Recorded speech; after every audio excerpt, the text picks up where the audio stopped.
दोस्तों आज हम लोग जो है गांधी एवं उनके प्रारंभिक आंदोलन देखेंगे। तो दोस्तों घटना चक्र का नोट्स पढ़ने से पहले हम लोग महात्मा गांधी के बारे में कुछ डिस्कशन करेंगे। तो दोस्तों हम लोग जानते हैं कि मॉडर्न हिस्ट्री जो है तीन भागों में विभाजित है। एक जो है उग्रवादी काल, तो जो उग्रवादी काल था वह कांग्रेस के निर्माण के बाद 1885 से लेकर के 1905 तक था, मतलब बंगाल विभाजन तक। तो ये काल जो है उदारवादी काल था। ये जो है उदारवादी काल था। इसमें कांग्रेस जो है याचना दया से जो है ब्रिटिश गवर्नमेंट का रिक्वेस्ट करती थी। फिर दूसरा जो है 1905 से लेकर के 1915 तक, तो 1905 से लेकर के 1915 तक यह उग्रवादी काल था। तो इसमें कांग्रेस के नेताओं में कुछ जो है गर्म भावना आया, मतलब हड़ताल या आगजनी करने की क्षमता आई। तो यह जो है उग्रवादी काल कहलाने लगा। फिर उसके बाद जो है 1915 से लेकर के 1947 तक जो काल था उसे जो है गांधी युग बोला जाता है, क्योंकि इसी समय गांधी जी का भारत में आगमन हुआ और गांधी जी के इर्द गिर्द ही पूरा मॉडर्न हिस्ट्री घूमती है। तो दोस्तों गांधी जी जो है, तो गांधी जी के बारे में डिस्कशन करेंगे। महात्मा गांधी का जन्म 2 अक्टूबर 1869 में गुजरात प्रांत के पोरबंदर नामक स्थान पर हुआ। इनका वास्तविक नाम मोहनदास था। इनके पिता का नाम करमचंद गांधी तथा माता का नाम पुतलीबाई था। 13 वर्ष की आयु में महात्मा गांधी का विवाह कस्तूरबा के साथ हुआ था। 1888 में कानून की शिक्षा प्राप्त करने के बाद महात्मा गांधी इंग्लैंड चले गए और 1891 में इन्हें बैरिस्टर की डिग्री प्राप्त हुई और इसी वर्ष ये जो है महात्मा गांधी लौट करके भारत आ गए। इसके बाद महात्मा गांधी राजकोट में वकालत प्रारंभ की 1893 में। तो एक क्वेश्चन पूछता है, तो महात्मा गांधी 1893 में एक गुजराती व्यापारी जो था, गुजराती व्यापारी का नाम दादा अब्दुल्ला था। गुजराती व्यापारी का नाम दादा अब्दुल्ला था। तो गुजराती व्यापारी दादा अब्दुल्ला के मुकदमे की पैरवी के लिए दक्षिण अफ्रीका गए। जब वे डरबन से प्रिटोरिया रेलवे कोच के प्रथम श्रेणी के डिब्बे में यात्रा कर रहे थे, तो पीटर मेरिज वर्ग नामक स्टेशन पर, ये स्टेशन का नाम पूछता है दोस्तों, तो इस स्टेशन का नाम है पीटर मेरिज वर्ग, पीटर मेरिज वर्ग। तो इस स्टेशन पर गांधी जी को जो है ट्रेन से उठा करके फेंक दिया गया था, तो जिससे गांधी जी बहुत आहत हुए। तो पीटर मेरिज वर्ग नामक स्टेशन पर अंग्रेज ने उन्हें जबरदस्ती प्रथम श्रेणी के डिब्बे से उतार दिया। इस घटना ने गांधी जी को नस्ल और रंग पक्षपात के विरोध में सोचने के लिए प्रेरित किया। गांधी जी ने दक्षिण अफ्रीका में भारतीयों के भेदभाव के खिलाफ लड़ने के लिए 1894 में नटाल इंडिया कांग्रेस की स्थापना की। तो दोस्तों गांधी जी ने 1894 में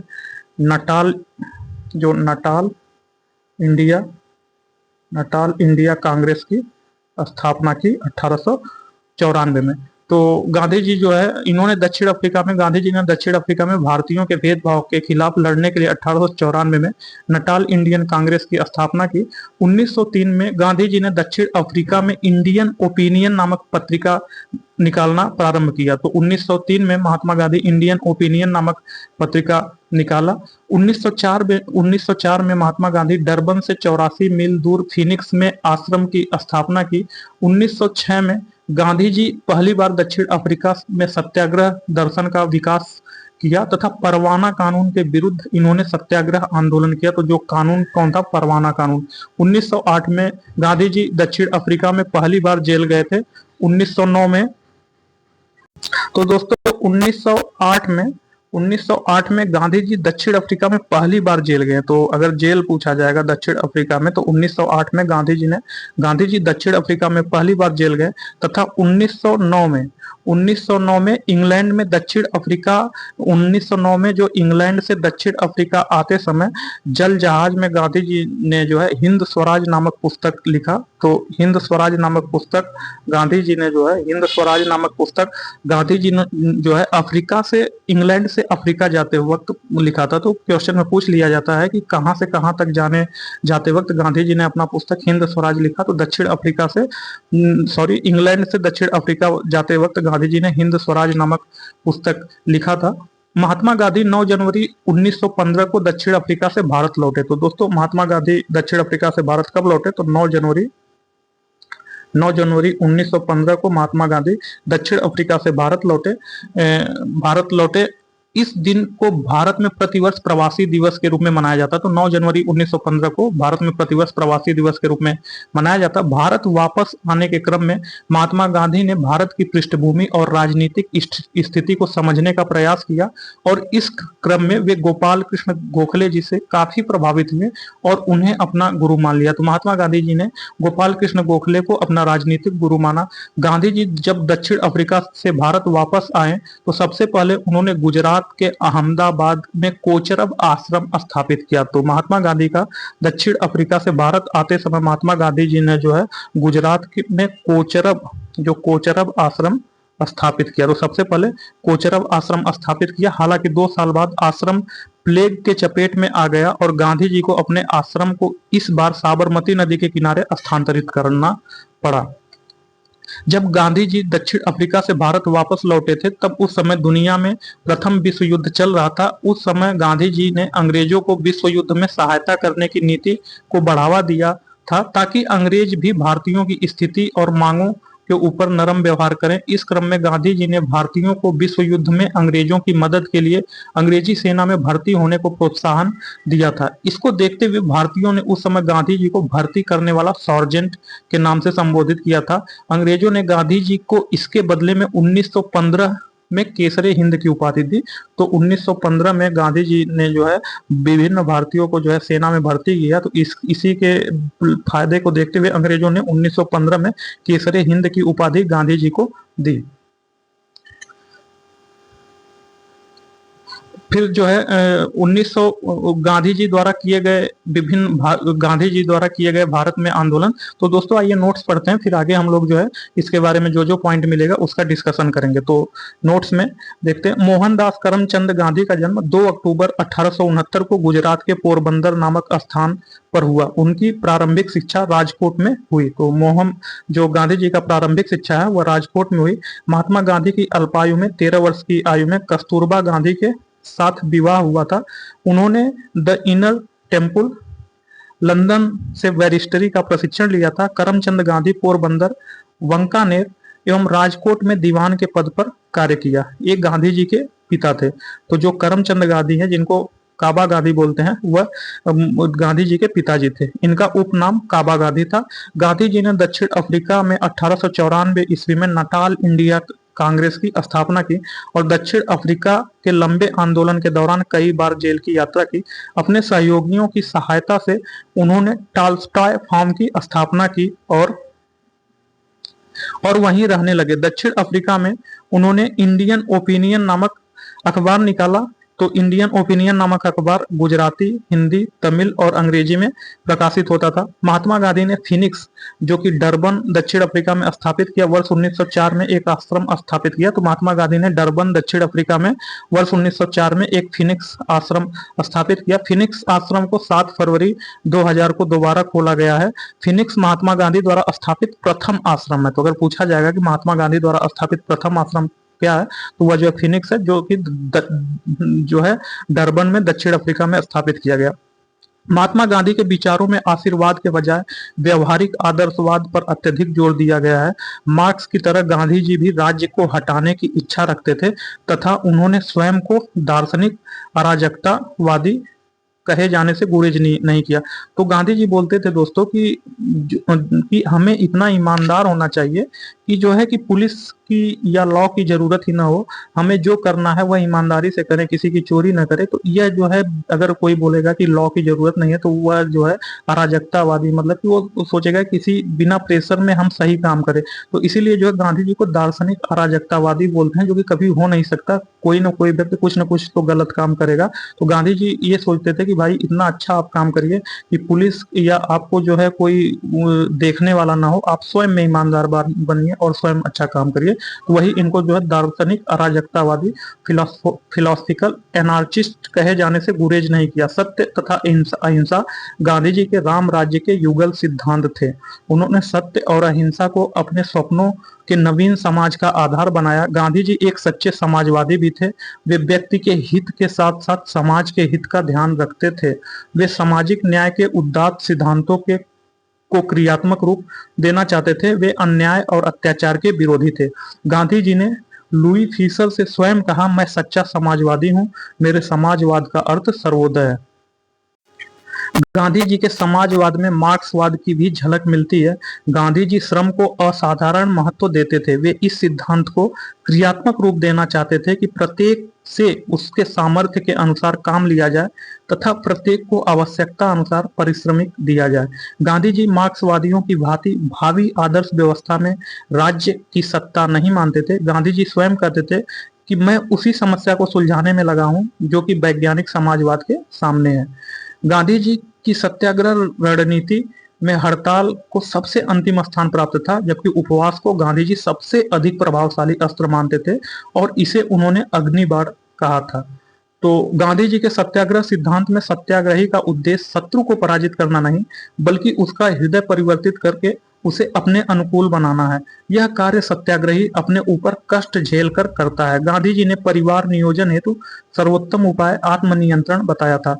गांधी जी लगभग 24 वर्ष की उम्र में 1893 में एक गुजराती व्यापारी दादा अब्दुल्ला का मुकदमा लड़ने के लिए दक्षिण अफ्रीका डरबन गए।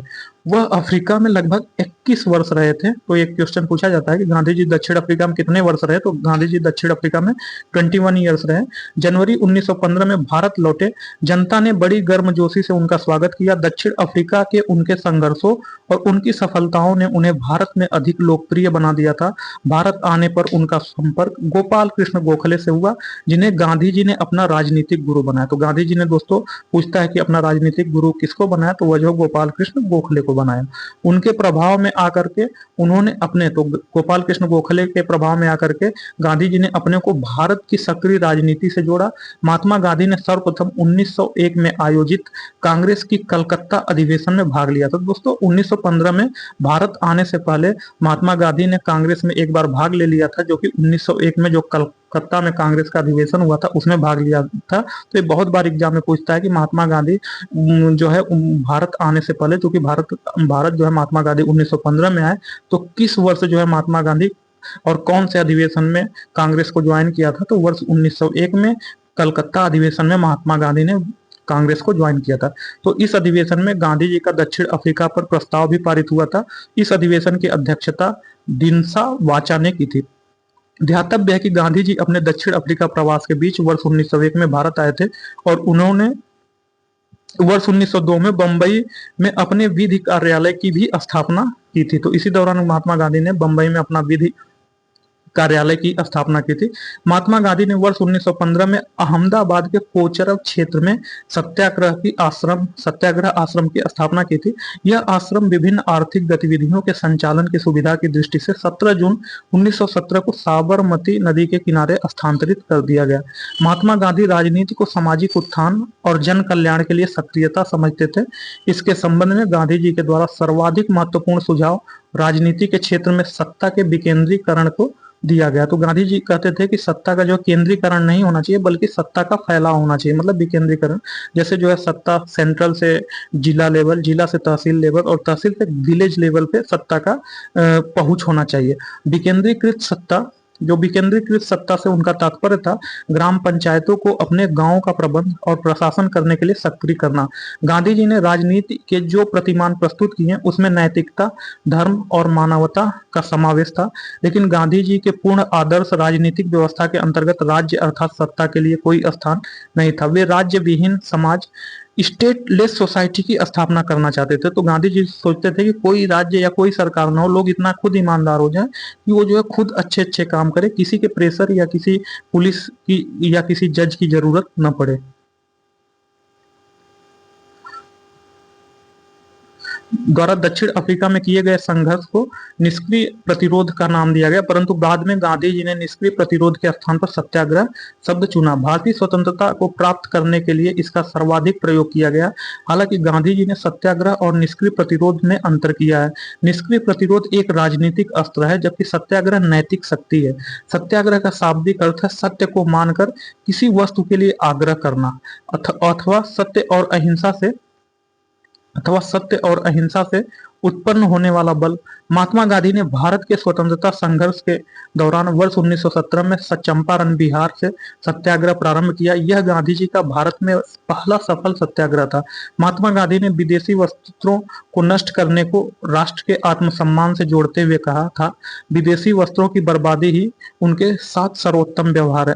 ब्रिटिश निर्मित उत्पादों का गांधी का बहिष्कार प्रभावी हुआ, क्योंकि ब्रिटेन भारत को एक बड़ा निर्मित वस्तुओं का बाजार समझता था। गांधी जी के विदेशी वस्तुओं के बहिष्कार के कारण देशी वस्तुओं के उत्पादन तथा बिक्री को काफी प्रोत्साहन मिला। महात्मा गांधी ने अपने दक्षिण अफ्रीका प्रवास के दौरान जॉन रस्किन की पुस्तक अनटू दिस लास्ट पढ़ी थी। गांधी जी ने अपनी आत्मकथा में लिखा है कि इस पुस्तक, जो अनटू दिस लास्ट पुस्तक है, उनके जीवन को परिवर्तित कर दिया। गांधी जी के अनुसार इस पुस्तक का संदेश था, व्यक्ति का कल्याण सबके कल्याण में निहित है। The good of the individual is contained in the good of all. इसी के आधार पर गांधी जी ने Sarvodaya, the welfare of all की अवधारणा का प्रतिपादन किया था। धर्मनिरपेक्ष लेखकों में गांधीवादी विचारधारा को थोरो, रस्किन और टॉल्स्टॉय ने सबसे अधिक प्रभावित किया है। गांधी जी ने थोरो से सविनय अवज्ञा और करबंदी की प्रेरणा पाई। रस्किन से गांधी जी ने शारीरिक परिश्रम का आदर करना सीखा तथा टॉल्स्टॉय के प्रसिद्ध वाक्य ईश्वर का राज्य तुम्हारे भीतर है से गांधी जी काफी प्रभावित हुए और यह उनके अहिंसक असहयोग का आधार बना। गांधी जी ने जाति विहीन अछूतों की दशा में सुधार के लिए कठोर संघर्ष किया। गांधी जी कहते थे कि हरिजन सेवा मेरा जीवन श्वास है, इसलिए इसके बिना मैं एक क्षण भी जिंदा नहीं रह सकता।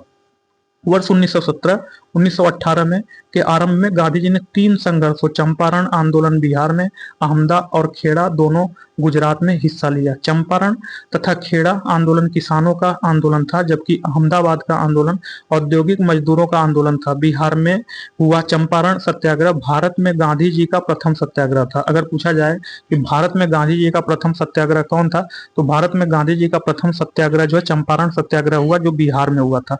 19वीं सदी के आरंभ में गोरे बागान मालिकों ने चंपारण के किसानों से एक अनुबंध के आधार पर यह भी निश्चित करा लिया था कि उन्हें अपनी जमीन के 3/20वें भूभाग में नील की खेती करना अनिवार्य है। तो दोस्तों, इसे 3 कठिया प्रणाली कहा जाता है। तो बिहार में जो है 1 बीघा में जो है 20 कट्ठा होता है।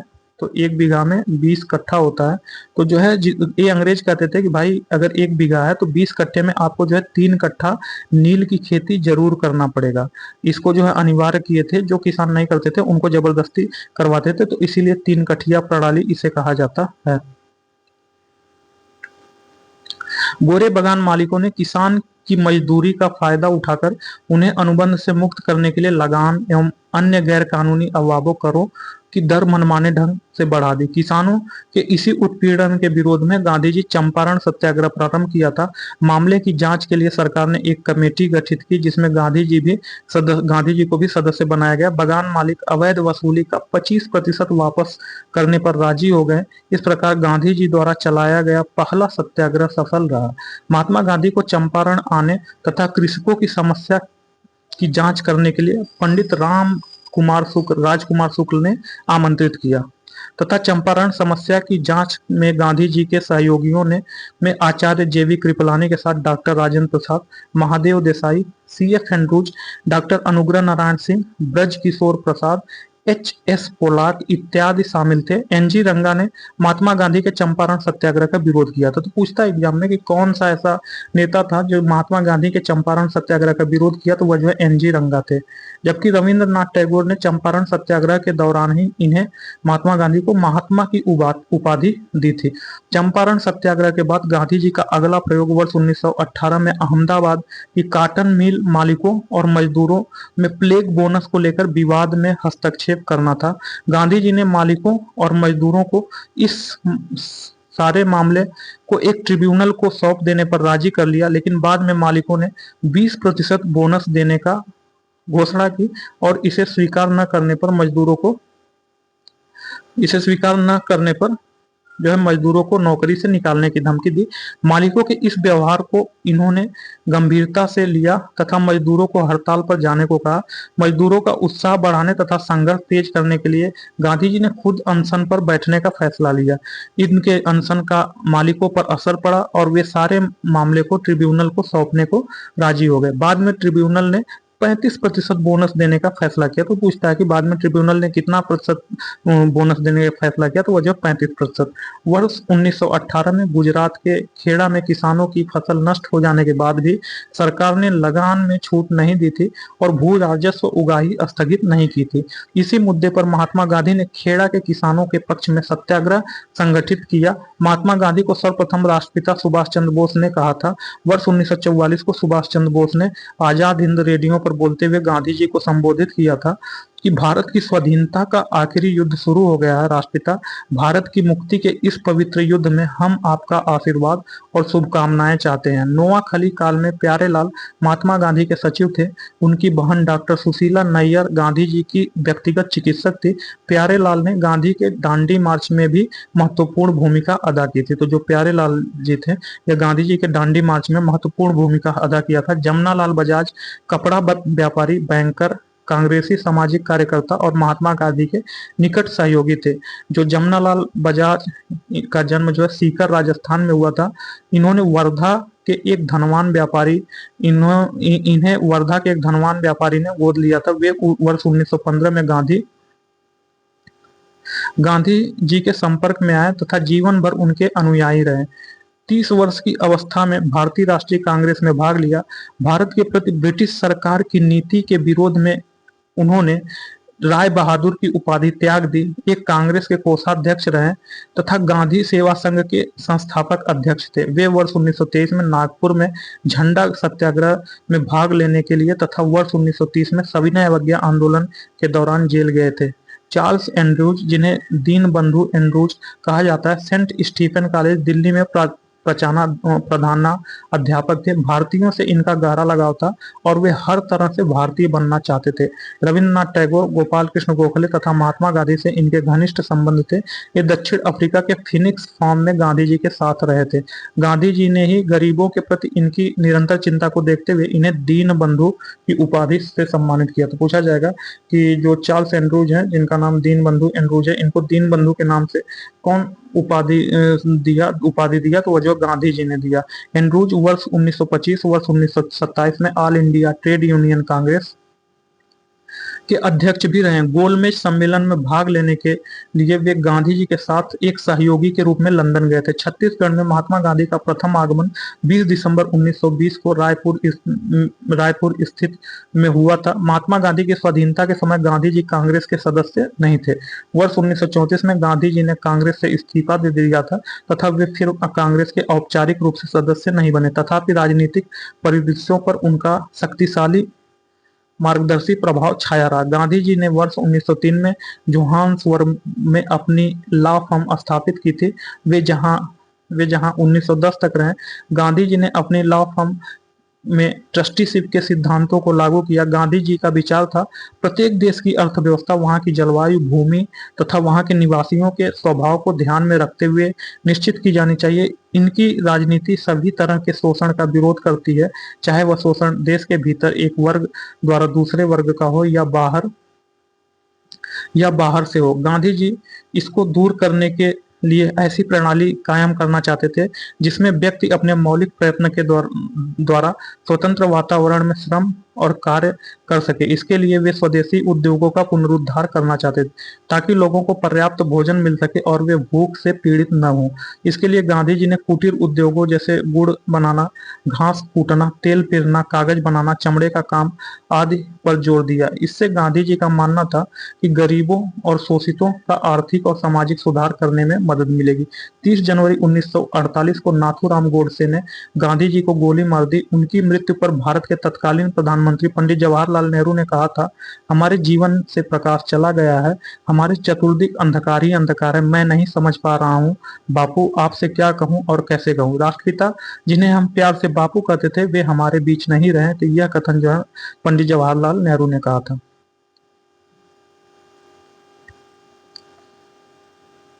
तो दोस्तों आइए जो है इसका जो क्वेश्चन आंसर हल करते हैं। तो दोस्तों इसमें पूछ रहा है कि करमचंद गांधी दीवान थे। तो दोस्तों करमचंद गांधी पोरबंदर, राजकोट तथा बंकानेर राज्यों के दीवान के पद पर थे। तो जो है पोरबंदर, राजकोट एवं बंकानेर तीनों के जो है उसके दीवान के पद पर थे। करमचंद जो है ये गांधी जी के पिताजी थे। तो यह जो है गांधी जी के पिताजी थे। इनको जो है काबा भी बोला जाता था, काबा गांधी भी बोला जाता था। तो इसका ऑप्शन डी होगा, उपयुक्त सभी। निम्नलिखित में किस कॉलेज में गांधी जी ने पढ़ाई की थी? तो पूछ रहा है कि निम्नलिखित में से किस कॉलेज में गांधी जी ने पढ़ाई की थी? तो जो है महात्मा गांधी के स्वतंत्रता आंदोलन, महात्मा गांधी भारत के स्वतंत्रता आंदोलन के एक प्रमुख नेता थे। इनकी प्रारंभिक शिक्षा पोरबंदर में हुई। तो महात्मा गांधी की प्रारंभिक शिक्षा जो है वह जो है पोरबंदर में संपन्न हुई। इन्होंने हाई स्कूल की शिक्षा राजकोट स्थित अल्फ्रेड हाई स्कूल से प्राप्त की थी। इसके बाद इसके उपरांत उन्होंने भावनगर स्थित सामल दास आर्ट कॉलेज में अपना नामांकन करवाया। इसके उपरांत उन्होंने यूनिवर्सिटी कॉलेज लंदन में विधि की पढ़ाई की। तो जो है सामल दास कॉलेज भावनगर से गांधी जी ने जो है हाई स्कूल किया। तो वही है, और बाकी कॉलेज नहीं है। तो यह जो है होगा सामल दास कॉलेज भावनगर, यहाँ से गांधी जी ने 10th की पढ़ाई की थी। तो इसका ऑप्शन ए सही है। तो महात्मा गांधी भारत के स्वतंत्रता आंदोलन के एक प्रमुख नेता थे। इनकी प्रारंभिक शिक्षा पोरबंदर में हुई। तो प्राइमरी की जो एजुकेशन हुआ गांधी जी का पोरबंदर में हुआ। इन्होंने हाई स्कूल की शिक्षा राजकोट स्थित अल्फ्रेड हाई स्कूल से की। इसके उपरांत उन्होंने भावनगर स्थित सामल दास आर्ट कॉलेज में अपना नामांकन करवाया। इसके उपरांत इन्होंने यूनिवर्सिटी कॉलेज लंदन से विधि की पढ़ाई शुरू की। तो दक्षिण अफ्रीका में रहने की अवधि में महात्मा गांधी ने निम्न में से जिस पत्रिका का प्रकाशन किया उसका नाम था। तो पूछ रहा है कि महात्मा गांधी जी जब दक्षिण अफ्रीका में रह रहे थे तो उस समय महात्मा गांधी ने कौन सी पत्रिका का प्रकाशन किया? तो दक्षिण अफ्रीका में गांधी जी ने इंडियन ओपिनियन नामक अखबार निकाला। यह जो इंडियन ओपिनियन है यह जो है गुजराती, हिंदी, तमिल और अंग्रेजी। तो जो इंडियन ओपिनियन पत्रिका है यह 4 लैंग्वेज में थी, गुजराती, हिंदी, तमिल और अंग्रेजी। तथा वर्ष 1904 में डरबन में के समीप गांधी जी जो है फिनिक्स फार्म की स्थापना की। तो दक्षिण अफ्रीका में रहने की अवधि में महात्मा गांधी ने जो है इंडियन ओपिनियन नामक पत्रिका का प्रकाशन किया, जो कि जो है 4 लैंग्वेज में था। गुजराती में था, हिंदी में था, तमिल में था और जो है अंग्रेजी में था। तो इसका ऑप्शन होगा इंडियन ओपिनियन। तो दक्षिण अफ्रीका में रहने की अवधि में महात्मा गांधी ने इंडियन ओपिनियन पत्रिका का प्रकाशन किया। तो इसका ऑप्शन डी होगा। महात्मा गांधी द्वारा दक्षिण अफ्रीका में प्रकाशित समाचार पत्र का नाम क्या है? तो द इंडियन ओपिनियन। इसका ऑप्शन ए होगा।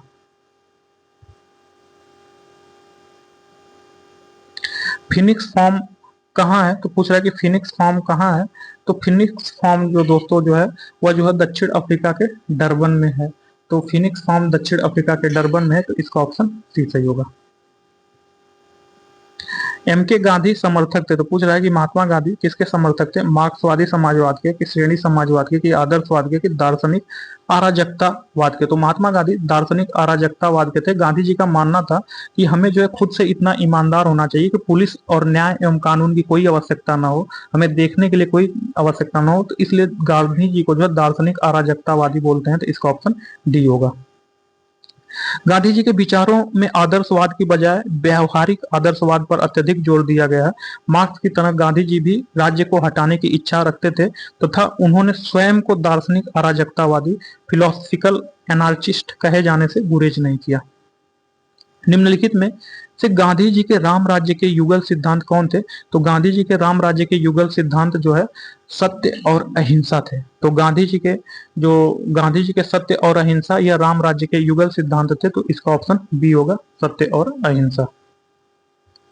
गांधी जी की दृष्टि में अहिंसा का अर्थ है। तो पूछ रहा है कि गांधी जी का दृष्टि में अहिंसा का क्या अर्थ है? तो गांधी जी की दृष्टि में अहिंसा का अर्थ है सत्य की प्राप्ति का रास्ता। तो सत्य की प्राप्ति का रास्ता गांधी जी के दृष्टि में अहिंसा का अर्थ है। तो इसका ऑप्शन ए सही है।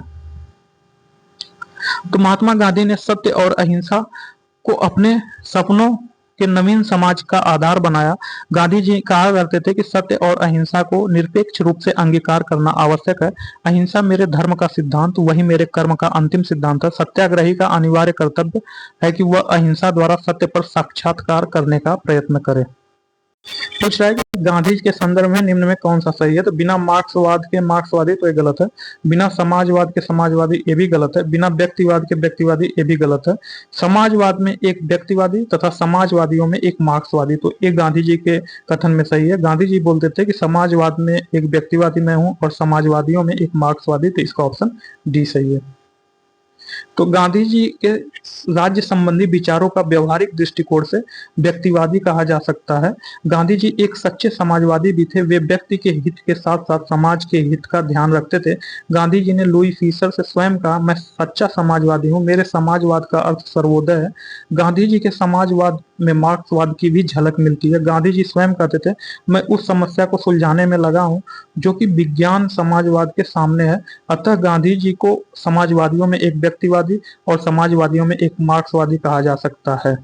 गांधी जी के सत्याग्रह रणनीति में निम्नलिखित में से किसे सबसे अंतिम स्थान प्राप्त है, तो गांधी जी जो है सत्याग्रह में जो है पूछा जा रहा है कि किसको जो है सबसे अंतिम स्थान प्राप्त किया है करते थे, तो गांधी जी जो है हड़ताल को जो है सबसे अंतिम स्थान प्राप्त करते थे। बोलते थे कि जब व्यक्ति को कुछ न मिले सरकार के खिलाफ, लास्ट ऑप्शन में हड़ताल का उपयोग करना चाहिए।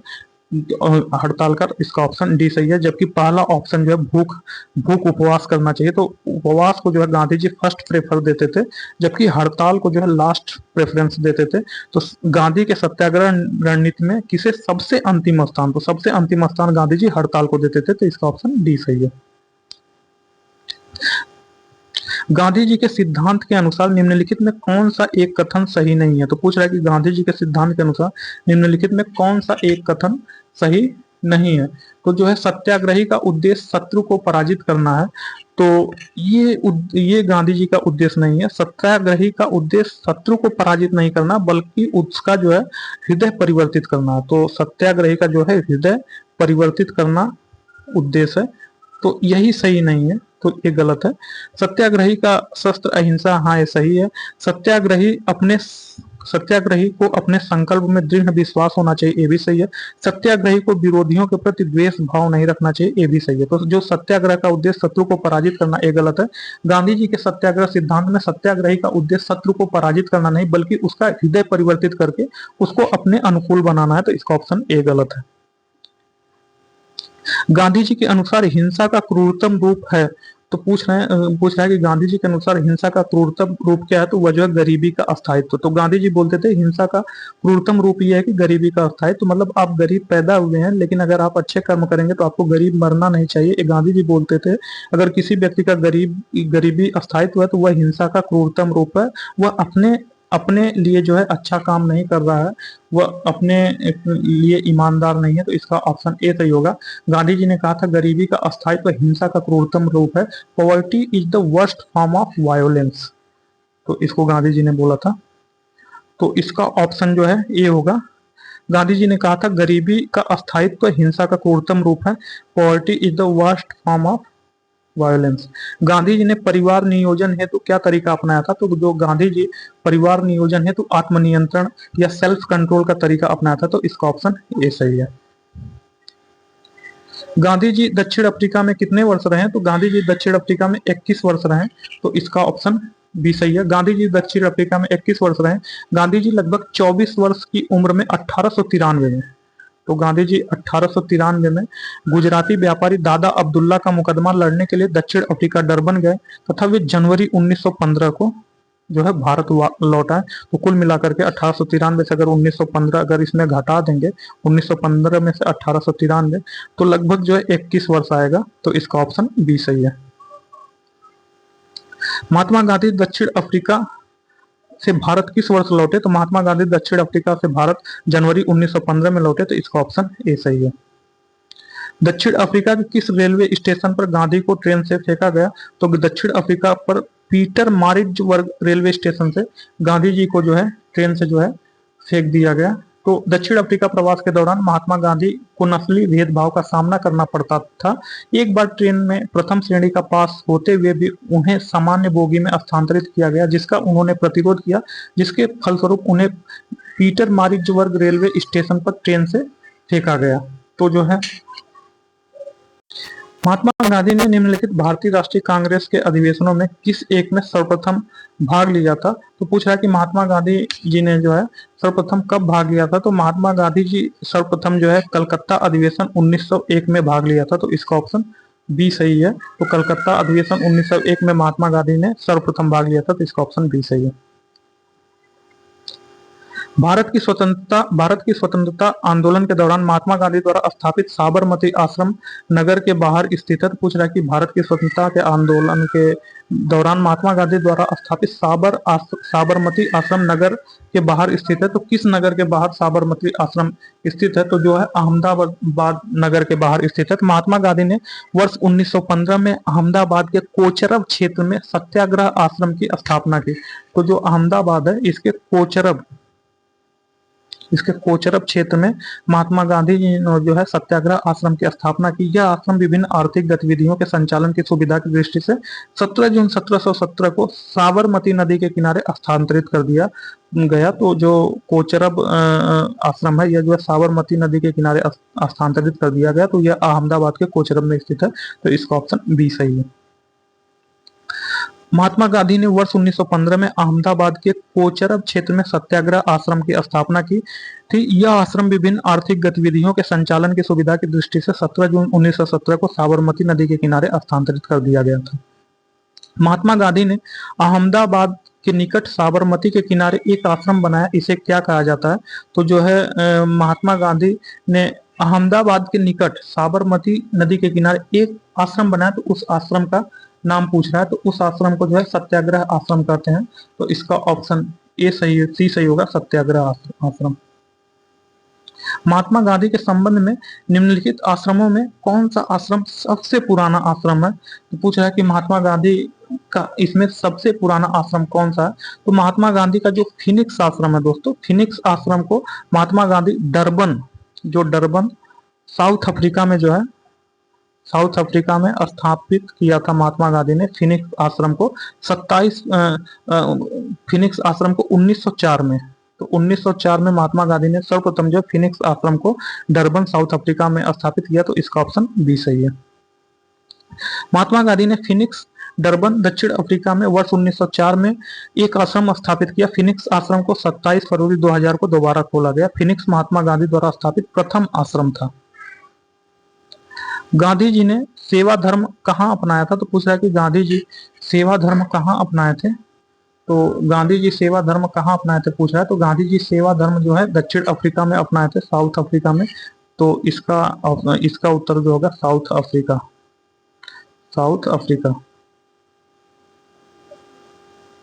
तो इसका ऑप्शन सी होगा, दक्षिण अफ्रीका। दक्षिण अफ्रीका में प्रवास के दौरान महात्मा गांधी ने एक पारसी रुस्तम जी द्वारा खोले गए धर्मार्थ अस्पताल में परिचारक के रूप में अपनी सेवा प्रदान की एवं बीमार दुखियों की सेवा का कार्य आरंभ किया। यहाँ उन्होंने कंपाउंडर के रूप में स्वैच्छिक सेवाएं प्रदान की। उन्होंने बोअर युद्ध के समय घायल सिपाहियों की देखभाल एवं सेवा कार्य भी किया था। नीचे दिए गए कथन है जिसमें कथन ए एवं कारण आर है। इसमें देखना कौन सा कथन सही है। तो दक्षिण अफ्रीका के संघर्षों ने गांधी जी को राष्ट्रीय आंदोलन नेतृत्व के लिए तैयार किया। तो पूछ रहा है कि क्या दक्षिण अफ्रीका के संघर्षों ने गांधी जी को नेतृत्व आंदोलन के लिए तैयार किया था? तो हाँ, दक्षिण अफ्रीका के संघर्षों ने गांधी जी को राष्ट्रीय आंदोलन के नेतृत्व के लिए तैयार किया था। तो ऑप्शन कथन ए सही है। दक्षिण अफ्रीका में भारतीयों के जुझारूपन को देखकर गांधी जी को यह विश्वास हो गया था कि भारतीय जनता किसी उद्देश्य के लिए जुझारू संघर्ष और बलिदान के लिए तैयार हो जाएगी। तो ये जो है कारण आर दक्षिण अफ्रीका में गांधी जी ने स्वयं की खोज की थी। वह एक शर्मीले और डरपोक युवा से एक सफल संगठनकर्ता और नेतृत्वकर्ता के रूप में उभरे। दक्षिण अफ्रीका के संघर्षों के बाद ही उन्होंने राष्ट्रीय आंदोलनों के नेतृत्व में खुद को तैयार किया। दक्षिण अफ्रीका में भारतीय विविध पृष्ठभूमि से आए थे। गांधी जी के नेतृत्व में उन्होंने सत्याग्रह का पालन करके अंग्रेजों की विभिन्न नस्लवादी कानूनों को बदलवाया। उनकी प्रवृत्ति पूरी तरह से अहिंसात्मक थी। उनमें हिंसा, आक्रामकता इत्यादि का अभाव था। अतः कारण आर जो है गलत है। तो उसमें जो है पूछ कारण आर में कह रहा, दक्षिण अफ्रीका में भारतीयों के जुझारूपन को देखकर गांधी जी को यह विश्वास हो गया कि भारतीय जनता किसी उद्देश्य के लिए जुझारू, संघर्ष और बलिदान तो के लिए तैयार हो जाएगी। तो इसका ऑप्शन जो है सी सही है, कथन ए सही है एवं कारण आर गलत है। तो दक्षिण अफ्रीका में गांधी जी ने स्वयं की खोज की थी। वह एक शर्मीले और डरपोक युवा से एक सफल संगठनकर्ता और नेतृत्वकर्ता के रूप में उभरे। दक्षिण अफ्रीका के संघर्षों के बाद ही उन्होंने राष्ट्रीय आंदोलनों के नेतृत्व के लिए खुद को तैयार किया। दक्षिण अफ्रीका में भारतीय विविध पृष्ठभूमि से आए थे। गांधी जी के नेतृत्व में उन्होंने सत्याग्रह का पालन करके अंग्रेजों के विभिन्न नस्लवादी कानूनों को बदलवाया। उनकी प्रवृत्ति पूरी तरह से अहिंसात्मक थी। उनमें हिंसा, आक्रामकता इत्यादि का अभाव था। इसका कारण आर गलत है। महात्मा गांधी के राजनीतिक गुरु कौन थे? तो पूछ रहा है कि महात्मा गांधी के राजनीतिक गुरु कौन थे। तो महात्मा गांधी के राजनीतिक गुरु गोपाल कृष्ण गोखले थे। इसका ऑप्शन डी सही होगा। तो गोखले अपने राजनीतिक दर्शन में सच्चे उदारवादी व समभाव और मृदु न्यायप्रियता में विश्वास करते थे। उन्हें पूर्ण विश्वास था गोखले को कि देश का पुनरुद्धार राजनैतिक उत्तेजना के बवंडरों में नहीं हो सकता। वह साध्य और साधन दोनों की पवित्रता में विश्वास करते थे। गोखले के इन्हीं विचारों से प्रभावित होकर गांधी जी ने उन्हें जो है गोखले को अपना राजनीतिक गुरु बना लिया। महात्मा गांधी के अनुसार राजनीति का तात्पर्य था। तो महात्मा गांधी के अनुसार राजनीति का तात्पर्य क्या था? तो महात्मा गांधी के अनुसार राजनीति का तात्पर्य जो है जन कल्याण के लिए सक्रियता। तो महात्मा गांधी जन कल्याण के लिए सक्रियता को राजनीति का तात्पर्य मानते थे। इसका ऑप्शन बी सही है। महात्मा गांधी राजनीति को सामाजिक उत्थान और जन कल्याण के लिए सक्रियता समझते थे। इसके संबंध में गांधी जी के द्वारा सर्वाधिक महत्वपूर्ण सुझाव राजनीति के क्षेत्र में सत्ता के विकेंद्रीकरण का दिया गया। विकेंद्रीकृत सत्ता से उनका तात्पर्य था ग्राम पंचायतों को अपने गांवों का प्रबंध और प्रशासन करने के लिए सक्रिय करना।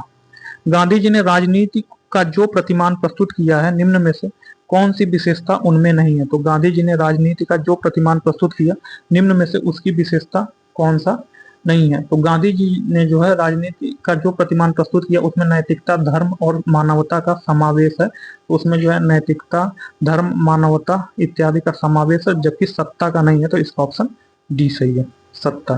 तो गांधी जी ने राजनीति का जो प्रतिमान प्रस्तुत किया उसमें नैतिकता, धर्म और मानवता का समावेश था, लेकिन गांधी जी के पूर्ण आदर्श राजनीतिक व्यवस्था के अंतर्गत राज्य अर्थात सत्ता का कोई स्थान नहीं था। वे राजविहीन समाज, स्टेटलेस सोसाइटी की स्थापना करना चाहते थे।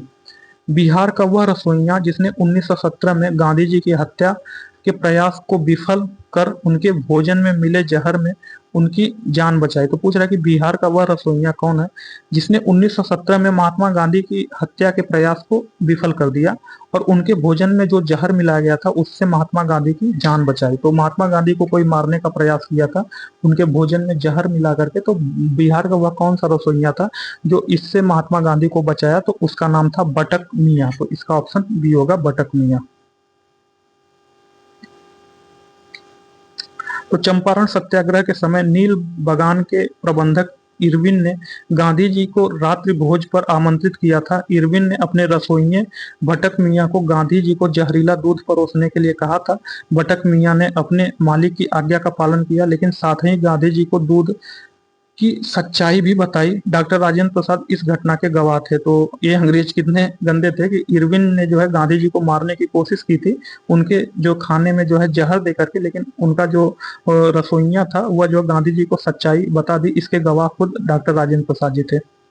किसने चंपारण सत्याग्रह के दौरान बिहार में गांधी जी की जान बचाई थी? तो वह जो है बटक मियाँ थे। तो इसका ऑप्शन बी सही होगा। चंपारण सत्याग्रह के दौरान जो इरविन ने जो है गांधी जी के खाने में जहर मिलाने को बटक मियाँ को बोला था, बट बटक मियाँ ने जो है गांधी जी को जो है यह बात बता दी कि उनके खाने में जहर मिलाया गया है। तो इसका ऑप्शन बी सही होगा। निम्नलिखित में किसने सत्याग्रह शब्द को गढ़ा था? तो पूछ रहा है कि निम्नलिखित में किसने सत्याग्रह शब्द को गढ़ा था? तो सत्याग्रह शब्द को जो है महात्मा गांधी ने गढ़ा था, तो इसका ऑप्शन बी सही है। महात्मा गांधी जी के भतीजे मगन लाल गांधी द्वारा सत्याग्रह शब्द का प्रयोग एक प्रतियोगिता में किया गया, जिसमें उनको पुरस्कार प्राप्त हुआ। सत्याग्रह शब्द का अर्थ सत्य और दृढ़ता से लिया जाता है। बाद में महात्मा गांधी ने इसमें सुधार कर इसे सत्याग्रह शब्द में परिवर्तित किया। अतः स्पष्ट है कि सर्वप्रथम सत्याग्रह शब्द का प्रयोग महात्मा गांधी द्वारा किया गया।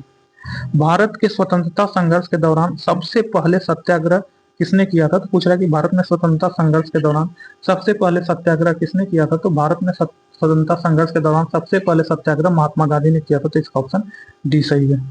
तो सत्याग्रह का शाब्दिक अर्थ सत्य को मानकर किसी वस्तु के लिए आग्रह करना अथवा सत्य और अहिंसा से उत्पन्न होने वाला बल। महात्मा गांधी ने भारत के स्वतंत्रता संघर्ष के दौरान वर्ष 1917 में चंपारण बिहार से सत्याग्रह प्रारंभ किया। यह गांधी जी का भारत में पहला सत्याग्रह था। पूछ रहा है निम्नलिखित में कौन सा भारत में गांधी जी का प्रथम सत्याग्रह आंदोलन था जिसमें उन्होंने सविनय अवज्ञा का प्रयोग किया? तो पूछ रहा है कि ऐसा कौन सा आंदोलन था जिसमें गांधी जी ने सविनय अवज्ञा आंदोलन का प्रयोग किया? तो दोस्तों चंपारण जो आंदोलन था यह 1917 में हुआ था। तो चंपारण आंदोलन 1917 में भारत में गांधी जी का प्रथम सत्याग्रह आंदोलन था जिसमें उन्होंने सविनय अवज्ञा का प्रयोग किया, तो इसका ऑप्शन ए सही होगा। 19वीं सदी के आरंभ में बिहार के चंपारण में प्रचलित तीन कठिया पद्धति के विरोध स्वरूप इस सत्याग्रह का प्रारंभ किया गया था, तो इसका ऑप्शन ए सही होगा, चंपारण सत्याग्रह। तो चंपारण आंदोलन 1917 भारत में गांधी का प्रथम सत्याग्रह आंदोलन था जिसमें उन्होंने सविनय अवज्ञा का प्रयोग किया था। 19वीं सदी के आरंभ में बिहार के चंपारण में प्रचलित तीन कठिया पद्धति के विरोध स्वरूप इस सत्याग्रह का प्रारंभ किया। तो तीन कठिया पद्धति दोस्तों, इसमें जो है एक बीघा में जो है 20 कट्ठा होता है बिहार में। तो जो है अंग्रेज बोलते थे कि भाई एक बीघा में आप जो है 20 कट्ठा जो है 20 कट्ठा में जो है आपको जो है 3 कट्ठा में जो है नील की खेती करना है। तो इसी को जो है 3 कठिया प्रणाली कहा जाता है, 3/20। तो चंपारण सत्याग्रह के उपरांत गांधी जी ने इसका प्रयोग वर्ष 1918 में अहमदाबाद की काटन मिल मालिकों और मजदूरों में प्लेग बोनस को लेकर छिड़े विवाद में हस्तक्षेप कर किया। वर्ष 1918 में ही गुजरात के खेड़ा में किसानों की नष्ट हुई फसलों के बावजूद ब्रिटिश सरकार द्वारा लगान में छूट न देने के कारण महात्मा गांधी ने खेड़ा सत्याग्रह का प्रारंभ किया। ध्यातव्य है कि महात्मा गांधी द्वारा रोलेट सत्याग्रह का प्रारंभ वर्ष 1919 में ब्रिटिश सरकार द्वारा पारित रोलेट एक्ट के विरोध स्वरूप किया गया था। तो नेक्स्ट क्वेश्चन, चंपारण सत्याग्रह के दौरान नील की खेती किस नाम से पहचानी जाती थी? तो जो चंपारण सत्याग्रह था उस दौरान नील की खेती किस नाम से पहचानी जाती थी? तो वह जो है 3 कठिया पद्धति से पहचानी जाती थी, क्योंकि अंग्रेज बोलते थे कि आपको जो है 20 कट्ठा में से जो है 3 कट्ठा में जो है नील की खेती करना अनिवार्य है, तो इसलिए नील की खेती 3 कठिया पद्धति जानी जाती थी। इसका ऑप्शन ए सही है। निम्नलिखित में से मोहनदास करमचंद गांधी किसके लिए सर्वाधिक जाने जाते हैं? तो भारतीय स्वतंत्रता को प्राप्त करने के लिए निष्क्रिय विरोध करने के लिए। तो पूछ रहा है कि मोहनदास करमचंद गांधी किसके लिए सर्वाधिक जाने जाते हैं? तो इसका ऑप्शन ये सही होगा, भारतीय स्वतंत्रता को प्राप्ति के लिए निष्क्रिय विरोध अर्थात सविनय अवज्ञा आंदोलन के लिए ये जो फेमस है, तो इसका ऑप्शन ये सही है। तो और जबकि अन्य ऑप्शन गलत है।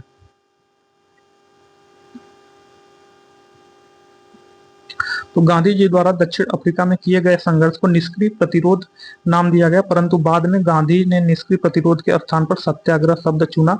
भारतीय स्वतंत्रता को प्राप्त करने के लिए इसका सर्वाधिक प्रयोग किया गया। हालांकि गांधी जी ने सत्याग्रह और निष्क्रिय प्रतिरोध में अंतर किया। निष्क्रिय प्रतिरोध एक राजनीतिक अस्त्र है, जबकि सत्याग्रह एक नैतिक शक्ति है। गांधी जी के अनुसार सत्याग्रह निष्क्रिय प्रतिरोध से इतना ही भिन्न है जितना दक्षिणी ध्रुव उत्तरी ध्रुव से है। निम्नलिखित में किसने कहा था कि विदेशी वस्त्रों की बर्बादी ही उनके साथ सर्वोत्तम व्यवहार है? तो यह बात किसने कहा था कि विदेशी वस्त्रों की जो बहिष्कार है या बर्बादी है वह उनका सर्वोत्तम उपाय है? तो यह जो है महात्मा गांधी ने बोला था, तो इसका ऑप्शन बी सही है। महात्मा गांधी ने विदेशी वस्त्रों को नष्ट करने को राष्ट्र के आत्मसम्मान से जोड़ते हुए कहा था विदेशी वस्तुओं की बर्बादी उनके साथ सर्वोत्तम व्यवहार है। ब्रिटिश निर्मित उत्पादों का गांधी का बहिष्कार प्रभावी हुआ क्योंकि ब्रिटेन भारत को एक बड़ा किस रूप में देखता था? तो जो ब्रिटेन है यह भारत को जो है एक बड़ा निर्मित वस्तुओं का बाजार समझता था। इसका ऑप्शन सी सही है। महात्मा गांधी के राजनीतिक जीवन की निम्नलिखित घटनाओं का कालक्रम बताइए। तो महात्मा गांधी की जो राजनीतिक जीवन होता उसमें जो है निम्नलिखित घटनाओं का कालक्रम बताना है। तो दोस्तों महात्मा गांधी चंपारण में जो है 1917 में पंडित राम राजकुमार शुक्ल के बुलाने पर गए थे, तो 1917। अहमदाबाद में जो मिल हड़ताल हुआ था वह जो है फरवरी मार्च, अहमदाबाद में जो मिल हड़ताल हुआ था वह फरवरी मार्च के महीने में 1918 में हुआ था। तो अहमदाबाद में जो मिल हड़ताल हुआ था वह फरवरी मार्च 1918 में हुआ था। खेड़ा में जो है जो आंदोलन हुआ था वह जो मार्च और जून में 1918 में हुआ था। फिर असहयोग आंदोलन जो है, असहयोग आंदोलन 1920 से 1922 तक चला। तो असहयोग आंदोलन 1920 से 1922 तक चला। चौरी चौरा कांड के बाद यह आंदोलन समाप्त हो गया।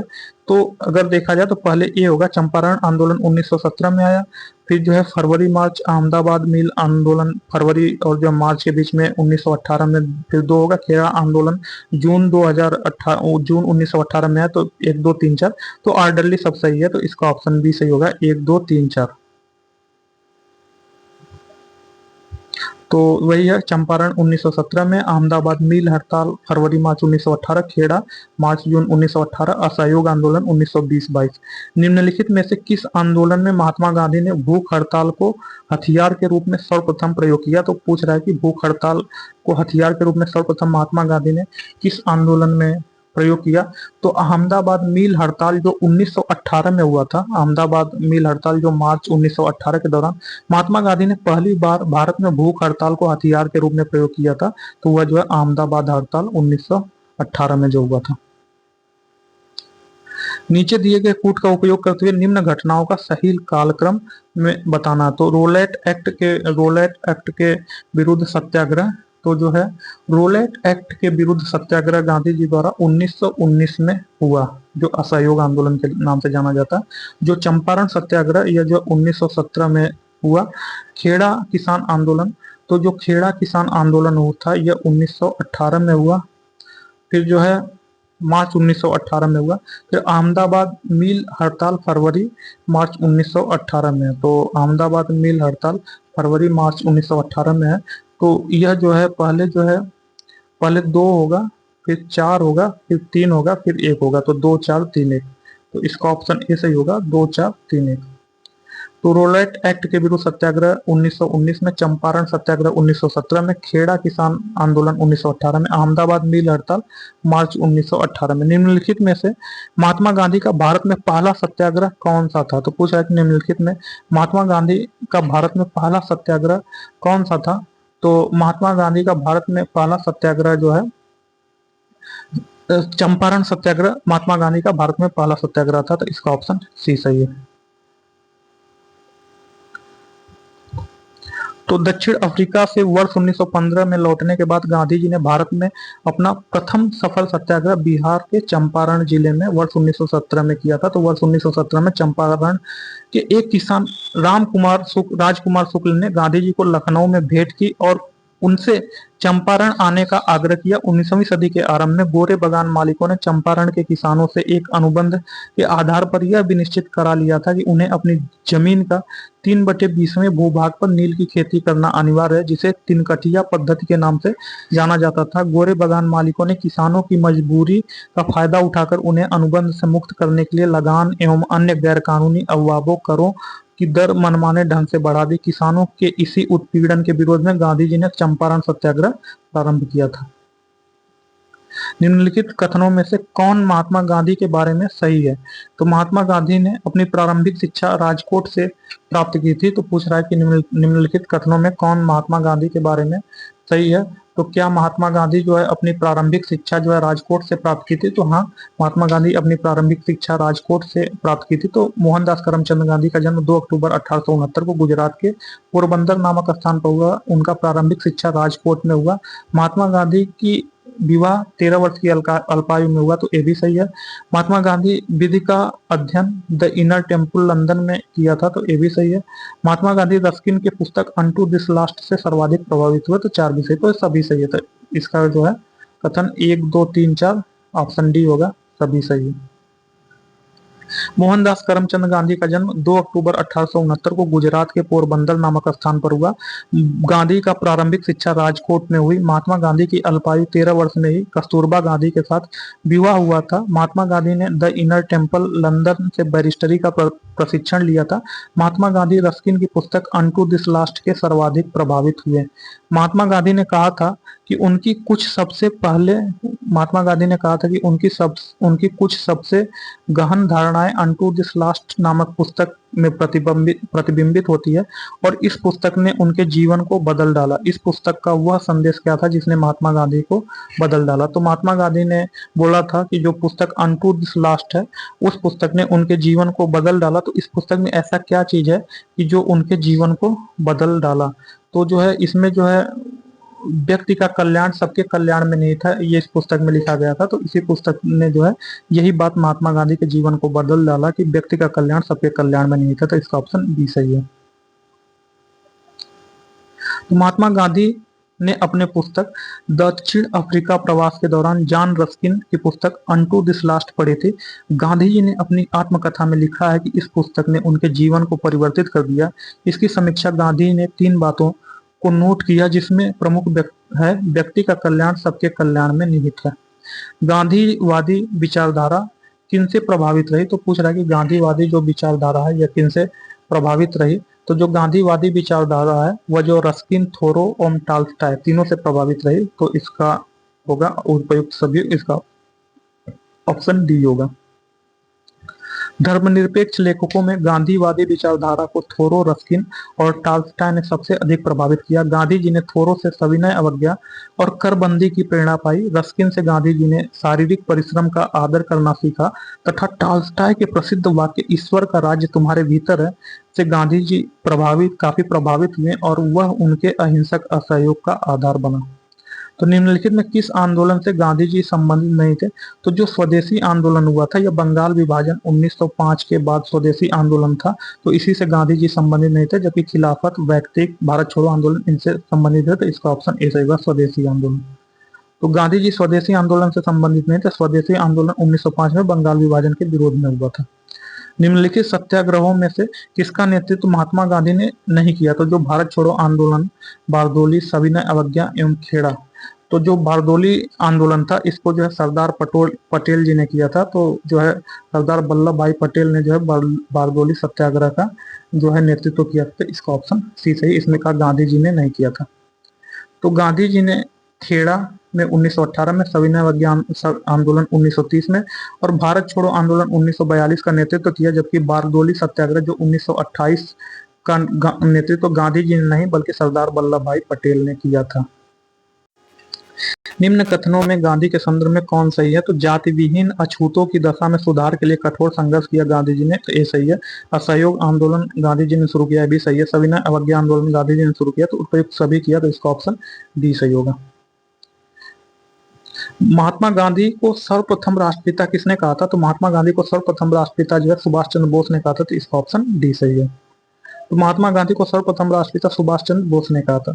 गांधी के नाम के पहले महात्मा जोड़ा गया था, तो गांधी के नाम के पहले महात्मा जो है कब जोड़ा गया था? तो गांधी जी के नाम के पहले महात्मा शब्द जो है, गांधी जी के नाम के पहले महात्मा का शब्द जो है रविंद्रनाथ टैगोर ने जोड़ा था। तो इसका ऑप्शन ये सही होगा, चंपारण सत्याग्रह के समय। तो गांधी जी द्वारा चंपारण सत्याग्रह का सफल नेतृत्व करने के कारण रविंद्रनाथ टैगोर ने पहली बार उनको जो है महात्मा गांधी बोला था। तो यह जो इसका ऑप्शन ए सही है। तो गांधी जी द्वारा चंपारण सत्याग्रह का सफल नेतृत्व करने के कारण रविंद्रनाथ टैगोर ने पहली बार उन्हें महात्मा बोला था। तो निम्नलिखित में किसने गांधी जी को सर्वप्रथम महात्मा बोला था? तो वह जो है रविंद्रनाथ टैगोर ने बोला था। तो इसका ऑप्शन सी सही है।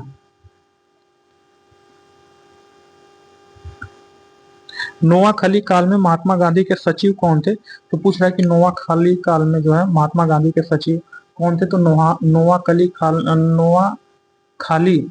काल में प्यारेलाल महात्मा गांधी के सचिव थे। तो इसका ऑप्शन सी सही होगा। तो नोआखली काल में प्यारेलाल महात्मा गांधी के सचिव थे।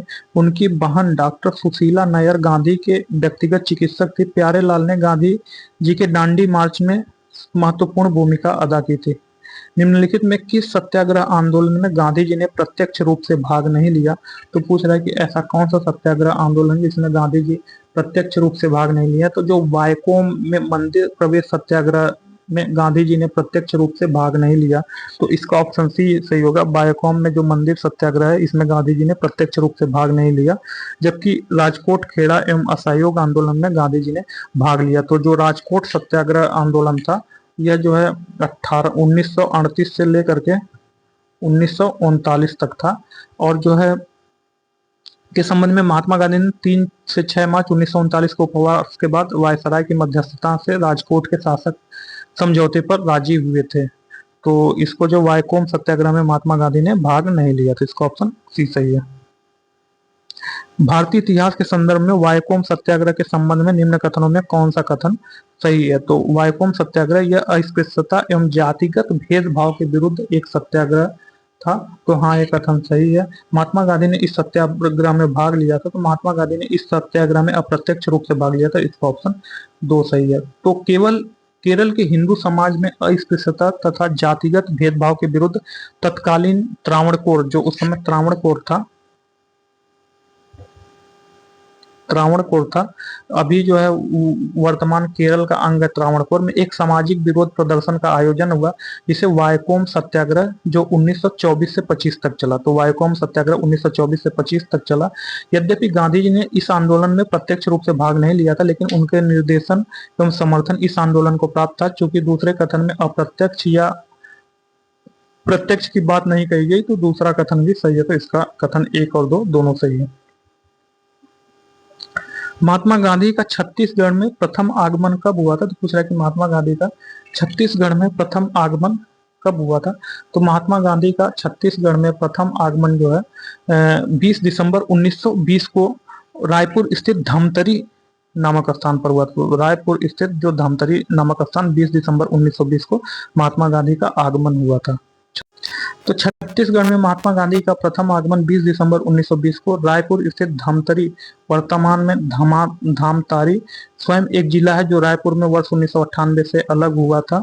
इसके अतिरिक्त वे 24 नवंबर 1933 को यहाँ भी आए थे।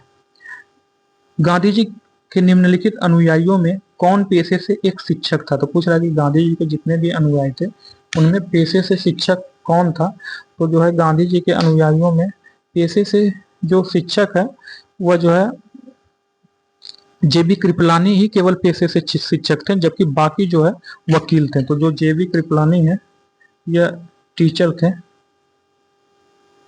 थे, बाकी सब वकील थे, इसका ऑप्शन सी सही होगा, जेबी कृपलानी। निम्न उद्योगपतियों में कौन से व्यक्ति लंबे समय तक एआईसी के खाचाजी रहे तथा वर्ष 1930 में जेल भी गए? तो पूछ रहा है कि निम्नलिखित में कौन सा व्यक्ति जो एआईसीसी इंडियन नेशनल कांग्रेस है उसके खाचाजी रहे, मतलब खाना बनाता था, फिर बाद में 1930 में जो है वे जो है जेल चले गए। तो ऐसा कौन सा व्यक्ति था? तो जो है इसका ऑप्शन बी होगा, जमना लाल बजाज। वह जो है खाचाजी था, फिर उसके बाद 1930 में जेल चले गए, तो इसका ऑप्शन बी सही है। तो सेठ जमनालाल बजाज गांधी जी के निकट सहयोगियों में से थे। वे लंबे समय तक भारतीय राष्ट्रीय कांग्रेस के कोषाध्यक्ष रहे थे। वे वर्ष 1923 में नागपुर झंडा सत्याग्रह में भाग लेने के लिए तथा पुनः वर्ष 1930 में सविनय अवज्ञा आंदोलन के दौरान जेल गए थे। भारतीय कपड़ा व्यापारी, बैंकर, कांग्रेसी तथा महात्मा गांधी का निकट सहयोगी उपर्युक्त में से कौन है? तो कह रहा है कि भारतीय कपड़ा व्यापारी, बैंकर तथा कांग्रेसी जो महात्मा गांधी जी का जो है सहयोगी था, तो उसका नाम क्या है? तो उसका नाम जमना लाल बजाज है। इसका ऑप्शन सी सही होगा, जमना लाल बजाज। तो जमना लाल बजाज कपड़ा व्यापारी, बैंकर, कांग्रेसी, सामाजिक कार्यकर्ता और महात्मा गांधी के निकट सहयोगी थे। स्वाधीनता आंदोलन के दौरान महात्मा गांधी के करीब अंग्रेज मित्र कौन थे? तो स्वाधीनता आंदोलन के दौरान महात्मा गांधी के करीब अंग्रेज मित्र जो है कौन था? तो वह जो है रेवरेंड चार्ली एंड्रूज था। तो इसका ऑप्शन सी सही होगा, रेवरेंड चार्ली एंड्रूज। 1920 में महात्मा गांधी के साथ निम्नलिखित में से किस मुस्लिम नेता का छत्तीसगढ़ आगमन हुआ था? तो 1920 में महात्मा गांधी के साथ कौन सा मुस्लिम नेता था जो छत्तीसगढ़ आया था? तो वह जो है मौलाना शौकत अली थे। तो इसका ऑप्शन बी सही होगा, मौलाना शौकत अली। तो वर्ष 1920 में महात्मा गांधी द्वारा छत्तीसगढ़ की यात्रा की गई, जिसमें उनके साथ मौलाना शौकत अली भी थे। गांधी जी द्वारा यह यात्रा पंडित सुंदरलाल शर्मा के आमंत्रण पर की गई। तो छत्तीसगढ़ में जो पंडित सुंदरलाल शर्मा जो है महात्मा गांधी को आमंत्रित किए, इसीलिए वह छत्तीसगढ़ गए। मौलाना शौकत अली प्रमुख राष्ट्रवादी नेता थे, जो की खिलाफत कमेटी के भी सदस्य रहे। उनके भाई मौलाना मोहम्मद अली ने द कामरेड नामक पुस्तक निकाला। शौकत अली ने प्रथम एवं द्वितीय गोलमेज सम्मेलनों में भाग लिया। निम्नलिखित में से किस कारागार को गांधी जी ने मंदिर का नाम दिया? तो जो है ऐसा कौन सा कारागार है जिसको गांधी जी ने जो है मंदिर का नाम दिया? तो जो है यरवदा जो जेल है महाराष्ट्र के पुणे में, इसको गांधी जी ने जो है मंदिर का नाम दिया। तो यरवदा जेल जो है महाराष्ट्र के पुणे में यरवदा जेल है, इसको गांधी जी ने जो है मंदिर बोला, तो इसका ऑप्शन बी सही है। यरवदा कारागार महाराष्ट्र के पुणे जिले में स्थित है, जो गांधी जी को वर्ष 1930 में बंदी के रूप में भेजा गया था। यहाँ से गांधी जी साबरमती के आश्रम वासियों को प्रत्येक सप्ताह पत्र के रूप में अपने संदेश भेजा करते थे।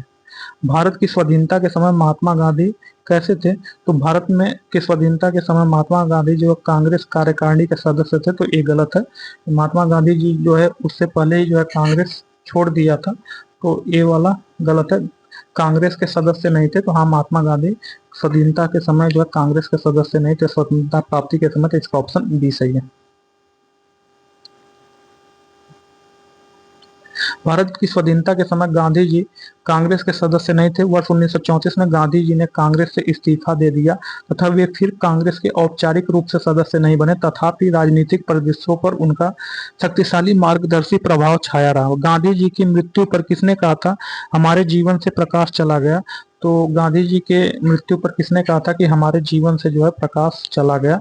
तो ऐसा बात जो है जवाहरलाल नेहरू ने कहा था, तो इसका ऑप्शन डी सही होगा, जवाहरलाल नेहरू। तो 30 जनवरी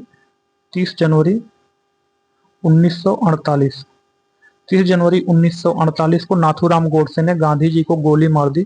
उनकी मृत्यु पर भारत के तत्कालीन प्रधानमंत्री पंडित जवाहरलाल नेहरू ने कहा था हमारे जीवन से प्रकाश चला गया, हमारे चतुर्दिक अंधकार ही अंधकार है, मैं नहीं समझ पा रहा हूँ कि आपसे क्या कहूँ और कैसे कहूँ। राष्ट्रपिता जिन्हें हम प्यार से बापू कहते थे वो हमारे बीच नहीं रहे, तो इसका ऑप्शन डी होगा, पंडित जवाहरलाल नेहरू। गांधी जी को वन मैन बाउंड्री फोर्स कहकर किसने संबोधित किया? तो यह जो है गांधी जी को वन मैन बाउंड्री फोर्स किसने कहकर संबोधित किया? तो यह जो है माउंट बेंटन ने कहकर संबोधित किया, तो इसका ऑप्शन सी सही है। तो माउंट बेंटन ने गांधी जी को वन मैन बाउंड्री फोर्स की उपाधि प्रदान की थी। जो काम 50,000 हथियारबंद सिपाही नहीं कर सकते थे, वे काम गांधी जी ने करके दिखाया। तो जो है निम्नलिखित में किसने महात्मा गांधी को आदेशित किया था कि वह भारत में प्रथम वर्ष खुले कान और मुंह बंद कर व्यतीत करें? तो यह जो है कहा था गोपाल कृष्ण गोखले ने। गोपाल कृष्ण गोखले ने कहा था कि आप जो है कान खोल के रखो एवं मुंह बंद करके रखो, मतलब कम बोलो और सुनो ज्यादा। यह बात जो है महात्मा गांधी के जो राजनीतिक गुरु थे गोपाल कृष्ण गोखले, उन्होंने कहा था, तो इसका ऑप्शन डी सही है। तो महात्मा गांधी गोपाल कृष्ण गोखले को अपना राजनीतिक गुरु मानते थे। गोपाल कृष्ण गोखले ने महात्मा गांधी को आदेशित किया था कि भारत में प्रथम वर्ष खुले कान तथा मुंह बंद करके व्यतीत करें। तो भारतीय राजनीति में प्रवेश के पूर्व 1 वर्ष तक देश में पर्यवेक्षक एवं विद्यार्थी के रूप में रहने की सलाह गांधी जी को किसने दी थी? तो भारतीय राजनीति में प्रवेश के पूर्व 1 वर्ष देश में पर्यवेक्षक एवं विद्यार्थी के रूप में रहने के लिए जो है गांधी जी को सलाह किसने दी थी? तो गांधी जी को यह सलाह जो है गोपाल कृष्ण गोखले ने दिया था। तो जो है यह सलाह गोपाल कृष्ण गोखले ने दिया था, तो इसका ऑप्शन सी सही होगा, गोपाल कृष्ण गोखले। निम्नलिखित में से कौन कहा करते थे गलत साधन हमें कभी भी सही उद्देश्य तक नहीं ले जाते? तो यह जो है महात्मा गांधी कहा करते थे, तो एम के गांधी, इसका ऑप्शन बी सही है। महात्मा गांधी कहा करते थे कि गलत साधन हमें कभी भी सही उद्देश्य तक नहीं ले जा सकते। निम्नलिखित में कौन इस सिद्धांत के प्रबल समर्थक थे कि जो नैतिक दृष्टिकोण से गलत है वह राजनीतिक दृष्टिकोण से कभी सही नहीं हो सकता? तो ये इस बात के जो समर्थक थे वह जो महात्मा गांधी थे, इसका ऑप्शन सी सही है। महात्मा गांधी राजनीति में नैतिक मूल्यों की स्थापना के प्रबल समर्थक थे। उनका मानना था नैतिकता विहीन राजनीति राज्य को गर्त में मिला सकती है।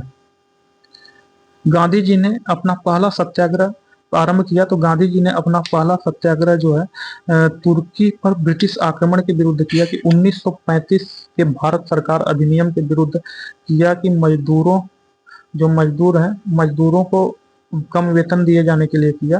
तो हाँ, महात्मा गांधी ने अपना पहला सत्याग्रह मजदूरों को कम वेतन दिए जाने के लिए किया। ऑप्शन में यही है, तो इसका ऑप्शन सी सही होगा। गांधी ने भारत में सत्याग्रह का प्रथम प्रयोग वर्ष 1917 में चंपारण में किया। उसके बाद इसका दूसरा प्रयोग फरवरी मार्च 1918 में अहमदाबाद की काटन मिल के औद्योगिक मजदूरों को कम मजदूरी के विरुद्ध संघर्ष हेतु किया।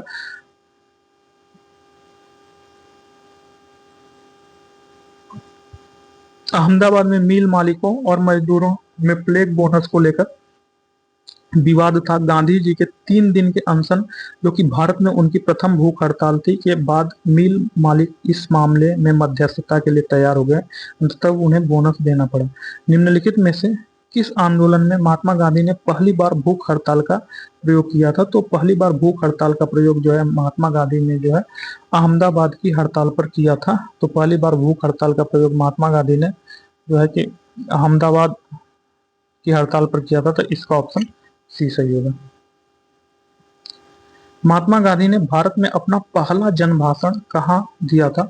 तो महात्मा गांधी ने भारत में अपना पहला जन भाषण कहाँ दिया था? तो महात्मा गांधी ने अपना पहला जन भाषण जो है फरवरी 1916 में, तो फरवरी 1916 में महात्मा गांधी ने अपना पहला जन भाषण जो है वाराणसी बीएचयू में दिया था। तो इसका ऑप्शन डी सही है। महात्मा गांधी ने भारत में अपना पहला जन भाषण फरवरी 1916 में बनारस हिंदू विश्वविद्यालय बीएचयू के उद्घाटन समारोह के अवसर पर दिया था। गांधी जी ने बंधुआ मजदूरों को मुक्त कराने का अभियान कहां से आरंभ किया? तो पूछ रहा है कि गांधी जी ने बंधुआ मजदूरों को मुक्त कराने का अभियान जो है कहां से शुरू किया? तो महात्मा गांधी ने भारत में सत्याग्रह आंदोलन की शुरुआत बिहार के चंपारण से ही किया था। तो इसमें जो है चंपारण नहीं है, तो ये क्वेश्चन गलत है। महात्मा गांधी ने भारत में सत्याग्रह आंदोलन की शुरुआत बिहार के चंपारण से किया था। चंपारण में किसानों को 1 बीघा जमीन में मतलब 3/20वें भाग में 3 कट्ठा पर नील की खेती हेतु अंग्रेजों द्वारा बाध्य किया जाता था। इसे 3 कठिया पद्धति कहते थे। नील की खेती करने से इनकार करने पर अंग्रेज किसानों पर अत्याचार करते थे। इसके अतिरिक्त किसानों पर लगभग 40 प्रकार के कर थोपे गए थे। बिहार के एक किसान राजकुमार शुक्ल ने गांधी जी को से मिलकर अंग्रेजों के अत्याचार से किसानों को मुक्ति दिलाने की प्रार्थना की। गांधी जी के कलकत्ता प्रवास के दौरान राजकुमार शुक्ल के साथ गांधी जी अप्रैल 1917 में चंपारण गए तथा किसानों के अंग्रेजों की बंधुआ मजदूरी से मुक्ति हेतु सत्याग्रह आरंभ किया। जून 1917 में बिहार सरकार ने चंपारण में किसानों की अशांति की जांच के लिए एक चंपारण एग्रीरेरियन कमेटी के गठन का निर्णय लिया। गांधी जी भी इस कमेटी के सदस्य थे। इस कमेटी के प्रतिवेदन पर 3 कठिया प्रणाली को समाप्त कर दिया गया। वर्ष 1917-18 में अहमदाबाद में गांधी जी द्वारा चलाया गया सत्याग्रह में किसने हिस्सा लिया था? तो वर्ष 1917-18 में अहमदाबाद में गांधी जी जो सत्याग्रह चलाए थे, तो उसमें जो है किसने भाग लिया था? तो उसमें जो है मजदूर वर्ग ने भाग लिया था। तो इसका ऑप्शन बी सही होगा, मजदूर वर्ग। इसका ऑप्शन डी सही होगा, मजदूर वर्ग। तो चंपारण की सफलता के बाद गांधी जी का अगला प्रयोग वर्ष 1918 में अहमदाबाद के एक कॉटन टेक्सटाइल मिल में मिल मालिकों और मजदूरों के बीच मजदूरी बढ़ाने को लेकर चल रहे विवाद में हस्तक्षेप करना था। यह विवाद प्लेग बोनस को लेकर था। प्लेग का प्रकोप खत्म होने के बाद मालिक इसे समाप्त करना चाहते थे, जबकि मजदूर इसे बरकरार रखने की मांग कर रहे थे। उत्पादन लागत, मुनाफा और मजदूरों की जीवन निर्वाह खर्च का गहराई से अध्ययन करने के बाद गांधी जी ने घोषणा की मजदूरों को 35% बोनस मिलना चाहिए। मिल मालिकों द्वारा गांधी जी के अनशन के बाद गठित ट्रिब्यूनल ने इसकी बात मान ली। निम्नलिखित में से महात्मा गांधी का कौन सा संघर्ष औद्योगिक श्रमिकों से संबंधित है? तो औद्योगिक श्रमिकों से संबंधित संघर्ष जो है अहमदाबाद संघर्ष है। तो इसका ऑप्शन बी सही है। निम्नलिखित में से किसके लिए अहमदाबाद सत्याग्रह आरंभ किया गया था? तो महात्मा गांधी जी जो है किसानों के लिए नहीं, किसानों के लिए चंपारण सत्याग्रह। सूती मिल कामगारों के लिए, तो इसका ऑप्शन बी सही होगा। सूती मिल कामगारों के लिए महात्मा गांधी ने अहमदाबाद सत्याग्रह आरंभ किया। तो इसका ऑप्शन बी सही है। गांधी जी के ट्रस्टीशिप के सिद्धांत के प्रतिपाद्य के संबंध में निम्नलिखित युग्मों में कौन सा सही है? तो पूछ रहा है कि गांधी जी के जो ट्रस्टीशिप का सिद्धांत है उसके संबंध में कौन सा युग्म सही है? तो दक्षिण अफ्रीका का जो 1903 था, दक्षिण गांधी जी ने वर्ष 1903 में जोहान्सबर्ग में अपनी लॉ फर्म स्थापित की थी, जहां वे वर्ष 1910 तक रहे। गांधी जी ने अपनी लॉ फर्म में ट्रस्टीशिप के सिद्धांत को लागू किया। तो यह जो है दक्षिण अफ्रीका 1903 में, तो इसका ऑप्शन ए सही है। गांधी जी ने वर्ष 1903 में जोहान्सबर्ग में अपनी लॉ फर्म स्थापित की थी, जहां वे वर्ष 1910 तक रहे। गांधी जी ने अपनी लॉ फर्म में ट्रस्टीशिप के सिद्धांत को लागू किया था। विकल्प में दिए गए अन्य शहरों के साथ जो वर्ष दिए गए हैं उन वर्षों के दौरान गांधी जी जोहान्सबर्ग में ही थे। गांधीवादी अर्थव्यवस्था के विषय में निम्नलिखित कथनों में कौन सा सही नहीं है? तो पूछ रहा है कि गांधीवादी अर्थव्यवस्था के संबंध में निम्नलिखित में कौन सा कथन सही नहीं है? तो जो है वे गांधी जो अहिंसा पर आधारित अर्थव्यवस्था पर बल देते थे, तो ये भी सही है। केंद्रीकरण शोषण और असमानता को जन्म देता, अतएव अहिंसक सामाजिक संरचना केंद्रीकरण विरोधी है, तो ये भी सही है। वे भारत के में मशीनीकरण के पक्षधर नहीं थे, तो हाँ ये भी सही है। वे भारत में मशीनीकरण के पक्षधर नहीं थे। वे यूएसए के मशीनीकरण के पक्षधर नहीं थे, तो उनका यूएसए से कोई मतलब नहीं था, तो इसका ऑप्शन डी सही, यही सही नहीं है। तो गांधी जी का विचार था कि प्रत्येक देश की अर्थव्यवस्था वहां की जलवायु, भूमि तथा वहां के निवासियों के समभाव स्वभाव को ध्यान में रखते हुए निश्चित की जानी चाहिए, और इन बातों के आधार पर जहां तक अमेरिका का संबंध है, उन्होंने वहां के मशीनीकरण का विरोध नहीं किया था। एम के गांधी के अनुसार अस्पृश्यों का सामाजिक आर्थिक सुधार संपन्न किया जा सकता है। तो एम के गांधी के अनुसार अस्पृश्यों का सामाजिक आर्थिक सुधार कब किया जा सकता है? तो उनके लिए कुटीर उद्योग स्थापित करके उनके द्वारा उनके अस्पृश्यों का सामाजिक आर्थिक सुधार किया जा सकता है, तो उनके लिए कुटीर छोटा सा उद्योग स्थापित करके, तो इसका ऑप्शन बी सही है। गांधी जी की अर्थनीति सभी तरह के शोषण का विरोध करती है, चाहे वह शोषण देश के भीतर एक वर्ग द्वारा दूसरे वर्ग का हो या बाहर से। गांधी जी इसको दूर करने के लिए ऐसी प्रणाली कायम करना चाहते थे जिसमें व्यक्ति अपने मौलिक प्रयत्न के द्वारा स्वतंत्र वातावरण में श्रम और कार्य कर सके। इसके लिए वे स्वदेशी उद्योगों का पुनरुद्धार करना चाहते ताकि लोगों को पर्याप्त भोजन मिल सके और वे भूख से पीड़ित न हो। इसके लिए गांधी जी ने कुटीर उद्योग जैसे गुड़ बनाना, घास कूटना, तेल पेरना, कागज बनाना, चमड़े का काम आदि पर जोर दिया। इससे गांधी जी का मानना था कि गरीबों और शोषितों का आर्थिक और सामाजिक सुधार करने में मदद मिलेगी। गांधीयन इनोवेशन, गांधी जी का नवाचार से तात्पर्य क्या है? तो पूछ रहा है कि गांधीयन इनोवेशन, गांधी जी का नवाचार से तात्पर्य क्या है? तो गांधी जी का जो है नवाचार से तात्पर्य कम निवेश से अधिक उत्पादन अधिक लोगों के लिए। तो जो गांधी जी के नवाचार का जो साधन है वह कम निवेश से अधिक उत्पादन करना, तो इसका ऑप्शन डी सही है, कम निवेश से अधिक उत्पादन करना। गांधीयन इनोवेशन, गांधी जी के नवाचार का तात्पर्य कम निवेश से अधिक उत्पादन अधिक लोगों के लिए। यह शब्दावली सर्वप्रथम प्रोफेसर प्रहलाद और आर्य माशेलकर द्वारा प्रयोग किया गया था। कौन सी घटना सबसे पहले हुई? तो पूछ रहा है कि कौन सी घटना इसमें से सबसे पहले हुई? तो जो है खेड़ा सत्याग्रह, जो खेड़ा सत्याग्रह है वह वर्ष 1918 में हुआ। सविनय अवज्ञा आंदोलन वर्ष 1930 में हुआ। असहयोग आंदोलन वर्ष 1920 में हुआ। चंपारण सत्याग्रह 1917 में हुआ। तो सबसे पहले जो है चंपारण सत्याग्रह 1917 में हुआ, इसका ऑप्शन डी सही है। किसने यूरोपियन नील बगान मालिकों द्वारा किसानों के शोषण के तरफ गांधी जी का ध्यान आकर्षित किया? तो लखनऊ अधिवेशन में पंडित राजकुमार शुक्ल ने गांधी जी का जो है ध्यान आकर्षण जो है नील की खेती की ओर किया, और यह इन्होंने जो बिहार आमंत्रित किया गांधी जी को, तो वो पंडित राजकुमार शुक्ल थे, तो इसका ऑप्शन बी सही है। चंपारण में इंडिगो के किसानों की दशा की ओर गांधी जी का ध्यान किसने आकर्षित किया? तो यह जो है राजकुमार शुक्ल ने किया, तो इसका ऑप्शन डी सही होगा।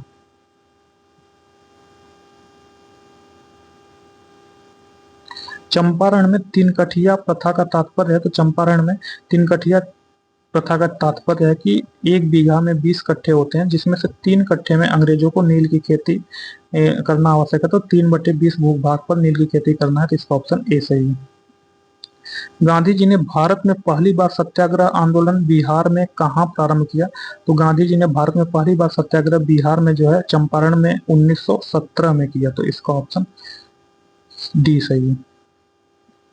गांधी जी का चंपारण आंदोलन था, तो गांधी जी का चंपारण आंदोलन जो है नील कर्मियों की समस्याओं के समाधान हेतु था। तो अंग्रेज बोलते थे कि भाई 20 कट्ठा में आपको 3 कट्ठा नील बोना जरूरी है, तो इसलिए इसे 3 कट्ठिया प्रणाली बोला जाता था। इसका ऑप्शन डी सही है। गांधी जी का चंपारण सत्याग्रह किससे जुड़ा था? तो गांधी जी का चंपारण सत्याग्रह जो 1917 में हुआ था, यह 3 कट्ठिया प्रणाली 3/20 भाग, मतलब 20 कट्ठा में 3 कट्ठा में नील बोना था। इसका ऑप्शन बी सही है, 3 कट्ठिया। चंपारण जनपद में 3 कट्ठिया प्रथा का तात्पर्य था, तो किसानों को जो है 3/20 भूभाग पर नील की खेती करना था। तो इसका ऑप्शन ए सही है। 3 कट्ठिया कानून किस पर तीन कठिया कानून किस स्थान पर किसकी खेती से संबंधित है? तो 3 कठिया कानून जो है चंपारण पर नील की खेती संबंधित है। तो इसका ऑप्शन सी सही है। निम्नलिखित कथनों पर विचार करिए। डॉक्टर राजेंद्र प्रसाद ने महात्मा गांधी को चंपारण आने तथा कृषकों की समस्या की जांच करने के लिए राजी किया था। तो पूछ रहा है कि किसने महात्मा गांधी को जो है आने एवं किसानों की जो है समस्या की जांच करने के लिए राजी किया था? तो ये जो है राजेंद्र प्रसाद नहीं होंगे, यह राजकुमार शुक्ल होंगे। राजकुमार शुक्ल, इन्होंने गांधी जी को चंपारण आने के लिए जो है राजी किया। तो कथन 1 गलत है। कथन 2, चंपारण जांच में आचार्य जेबी कृपलानी महात्मा गांधी के सहयोगियों में से एक थे। तो हाँ, कथन 2 सही है। तो इसका ऑप्शन बी होगा, केवल 2। महात्मा गांधी को चंपारण आने तथा कृषकों की समस्या की जांच करने के लिए पंडित राजकुमार शुक्ल ने राजी किया था तथा चंपारण समस्या की जांच में गांधी जी के सहयोगियों में आचार्य जेबी कृपलानी के साथ doctor Rajendra Prasad, Mahadev Desai, CF Andrews तथा doctor Anugrah Narayan Sinha, Braj Kishore Prasad, HS Pollock इत्यादि शामिल थे। चंपारण संघर्ष में निम्नलिखित में किसने महात्मा गांधी का साथ दिया था? तो जो चंपारण सत्याग्रह है उसमें महात्मा गांधी जी का साथ किसने दिया था? तो जो चंपारण सत्याग्रह है, चंपारण सत्याग्रह में महात्मा गांधी का साथ जो है राजेंद्र प्रसाद एवं अनुग्रह नारायण सिन्हा ने दिया था। तो इसका ऑप्शन सी सही है। इन्होंने चंपारण सत्याग्रह में महात्मा गांधी का साथ दिया था। तो इसका ऑप्शन सी सही है। निम्नलिखित में से कौन महात्मा गांधी के चंपारण सत्याग्रह से संबंधित है? तो महात्मा गांधी के चंपारण सत्याग्रह से संबंधित कौन है? तो वह जो है राजकुमार शुक्ल है। तो इसका ऑप्शन डी सही है। चंपारण आंदोलन मुख्यतः किसके विरोध में था? तो जो चंपारण आंदोलन था यह भू राजस्व या नकदी फसल, तो यह जो है चंपारण जो आंदोलन था यह जो है नकदी फसल के विरुद्ध था। तो चंपारण आंदोलन 1917 में हुआ था। यह जो है 1917 में मुख्य रूप से नकदी फसल, जो नील की खेती है उसे नकदी फसल बोला जाता है, उसके लिए हुआ था। तो इसका ऑप्शन बी सही है। तो चंपारण आंदोलन 1917 मुख्य रूप से नकदी फसल के विरोध स्वरूप प्रारंभ किया गया था। 20वीं शताब्दी के प्रारंभ में अंग्रेजी सरकार ने बिहार के चंपारण में 3 कठिया व्यवस्था लागू कर दी थी। इस व्यवस्था के तहत प्रत्येक किसान को अपने जमीन के 3/20 भाग पर नील की खेती करना अनिवार्य था। इसी व्यवस्था के विरोध स्वरूप महात्मा गांधी द्वारा चंपारण सत्याग्रह प्रारंभ किया था, जिसके फलस्वरूप चंपारण कृषि अधिनियम 1918 बनाकर इस प्रथा का प्रतिबंध लगा दिया गया। भारत में नियोजित विकास का विरोध किसने किया था? तो पूछा है कि भारत में नियोजित विकास का जो है विरोध किसने किया? तो यह जो है महात्मा गांधी ने किया नियोजित विकास का। तो इसका ऑप्शन ए सही है। भारत में नियोजित विकास का विरोध महात्मा गांधी ने किया था। गांधी जी वस्तुतः औद्योगिकीकरण, मशीनीकरण के विरोधी थे। इन्होंने कुटीर और ग्रामीण उद्योगों का समर्थन करने के साथ ग्राम को अर्थव्यवस्था की आधारभूत इकाई माना। उन्होंने मशीनों के प्रयोग के स्थान पर श्रमपरक उद्यमों को अधिक महत्व दिया ताकि अधिकाधिक लोगों को रोजगार मिल सके। उनके ग्राम स्वराज की अवधारणा के प्रति ग्राम ऐसी आर्थिक इकाई थे जहां के निवासियों की सभी आवश्यकताएं वहीं के उत्पादों से पूरी हो सके। चंपारण आंदोलन से कौन संबंधित नहीं था?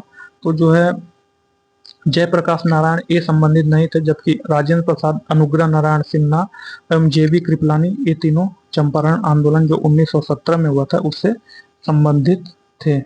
तो इसका ऑप्शन डी होगा, जयप्रकाश नारायण संबंधित नहीं थे। तो चंपारण आंदोलन 1917 में गांधी जी का साथ राजकुमार शुक्ल, राजेंद्र प्रसाद, अनुग्रह नारायण सिन्हा, जेवी कृपलानी, महादेव देसाई तथा नरहरि पारेख इत्यादि ने भाग लिया, जबकि जय प्रकाश नारायण चंपारण आंदोलन से संबंधित नहीं थे। 1917 में चंपारण सत्याग्रह से कौन संबंधित नहीं? तो राम मनोहर लोहिया ये संबंधित नहीं थे, जबकि जेबी कृपलानी, राजेंद्र प्रसाद, राजकुमार शुक्ल ये संबंधित थे। निम्नलिखित में से कौन सा चंपारण सत्याग्रह का अति महत्वपूर्ण पहलू है? तो जो है राष्ट्रीय आंदोलन में अखिल भारतीय स्तर पर अधिवक्ताओं, विद्यार्थियों एवं महिलाओं की सक्रिय भूमिका, तो यह चंपारण से नहीं है। राष्ट्रीय आंदोलन में भारत के दलित, आदिवासी ये भी नहीं है। भारत के राष्ट्रीय आंदोलन में किसान असंतोष का सम्मिलित होना, हाँ ये सही है, किसान लोग अंग्रेजों के तिनकठिया प्रणाली से परेशान थे, तो यही है, इसका ऑप्शन सी सही होगा। रोपण फसलों तथा वाणिज्यिक फसलों की खेती में भारी गिरावट, तो इसका ऑप्शन सी सही होगा। रोपण फसलों तथा वाणिज्यिक फसलों की खेती में भारी गिरावट, तो इसका ऑप्शन डी सही होगा। 19वीं सदी के खत्म होते होते जर्मनी के रासायनिक रंगों डाई ने नील को बाजार से बाहर खदेड़ दिया। चंपारण के यूरोपीय बागान मालिक नील की खेती बंद करने के लिए मजबूर हो गए। किसान भी मजबूरन नील की खेती से छुटकारा पाना चाहते थे। गोरे बागान मालिकों ने किसान की मजबूरी का फायदा उठाना चाहा। किसानों को अनुबंध से मुक्त करने के लिए लगान व अन्य गैर कानूनी अफवाहों की दर मनमाने ढंग से बढ़ा दी। वर्ष 1908 में इसके खिलाफ विरोध काफी मुखर हुआ, किंतु बागान मालिकों का लूट का कारोबार चलता रहा। रोपण फसलों और वाणिज्यिक फसलों की खेती में भारी गिरावट ही वर्ष 1917 के चंपारण सत्याग्रह का महत्वपूर्ण कारक था। चंपारण कृषि जांच समिति का सदस्य निम्नलिखित में से कौन नहीं था? तो जो चंपारण कृषि जांच सदस्य थे उसमें जो है अनुग्रह नारायण सिन्हा नहीं थे, तो इसका ऑप्शन सी सही होगा, अनुग्रह नारायण। चंपारण कृषि जांच समिति के अध्यक्ष जी इसलाई, इसके सदस्य DJ read, Mahatma Gandhi, LC आदमी, राजा हरिहर प्रसाद, नारायण सिंह, जी रैनी एवं TMEL टैनर थे। चंपारण आंदोलन के जन आंदोलन की प्रतिक्रिया में ब्रिटिश सरकार ने इस मुद्दे के समाधान के लिए कौन सा कदम उठाया? तो चंपारण आंदोलन के दौरान जन आंदोलन की प्रतिक्रिया में ब्रिटिश सरकार ने इस मुद्दे के समाधान के लिए कौन सा कदम उठाया? तो चंपारण का जो मुद्दा था इसके समाधान के लिए ब्रिटिश सरकार ने कौन सा कदम उठाया? तो चंपारण कृषि समिति की स्थापना की। तो चंपारण सत्याग्रह वर्ष 1917 के समाधान के लिए ब्रिटिश सरकार ने चंपारण की कृषि स्थितियों की जांच के लिए एक जांच समिति नियुक्त की, तो इसका ऑप्शन सी सही होगा। चंपारण कृषि समिति की स्थापना की, तो इसका ऑप्शन सी सही होगा। तो चंपारण सत्याग्रह वर्ष 1917 के समाधान के लिए ब्रिटिश सरकार ने चंपारण की कृषि स्थितियों की जांच करने के लिए जांच समिति नियुक्त किया। गांधी जी को इस समिति के एक सदस्य के रूप में चुना गया। जांच समिति की सिफारिश के आधार पर ब्रिटिश सरकार ने वर्ष 1918 में चंपारण कृषि अधिनियम पारित किया। इस अधिनियम के अंतर्गत चंपारण कृषि समिति की स्थापना की गई। दक्षिण अफ्रीका से लौटने के पश्चात गांधी जी ने प्रथम सफल सत्याग्रह आरंभ किया। तो दक्षिण अफ्रीका से लौटने के बाद गांधी जी ने सबसे पहले प्रथम सफल सत्याग्रह जो है चंपारण से प्रारंभ किया, तो इसका ऑप्शन सी सही है। गांधी जी को चंपारण आने का निमंत्रण किसने दिया? तो यह जो है राजकुमार शुक्ल ने दिया, तो इसका ऑप्शन ए सही है। महात्मा गांधी ने सर्वप्रथम किस किसान आंदोलन में भाग लिया? तो वह जो चंपारण आंदोलन में 1917 में भाग लिया, तो इसका ऑप्शन बी सही है। निम्नलिखित स्थानों पर कहां महात्मा गांधी ने भारत में सर्वप्रथम सत्याग्रह प्रारंभ किया? तो सर्वप्रथम सत्याग्रह महात्मा गांधी ने चंपारण में 1917 में किया, तो इसका ऑप्शन सी सही है। बिहार के कौन से स्थान में गांधी जी ने अपना प्रथम सत्याग्रह प्रारंभ किया? तो वह जो चंपारण में, इसका ऑप्शन ए सही है। निम्नलिखित में से किसने नील की खेती के संबंध में चंपारण महात्मा गांधी को आमंत्रित किया? तो वह जो राजकुमार शुक्ल ने किया, तो इसका ऑप्शन सी सही है। चंपारण में गांधी जी को आमंत्रण किसने दिया? तो वह जो राजकुमार शुक्ल ने दिया, तो इसका ऑप्शन बी सही है।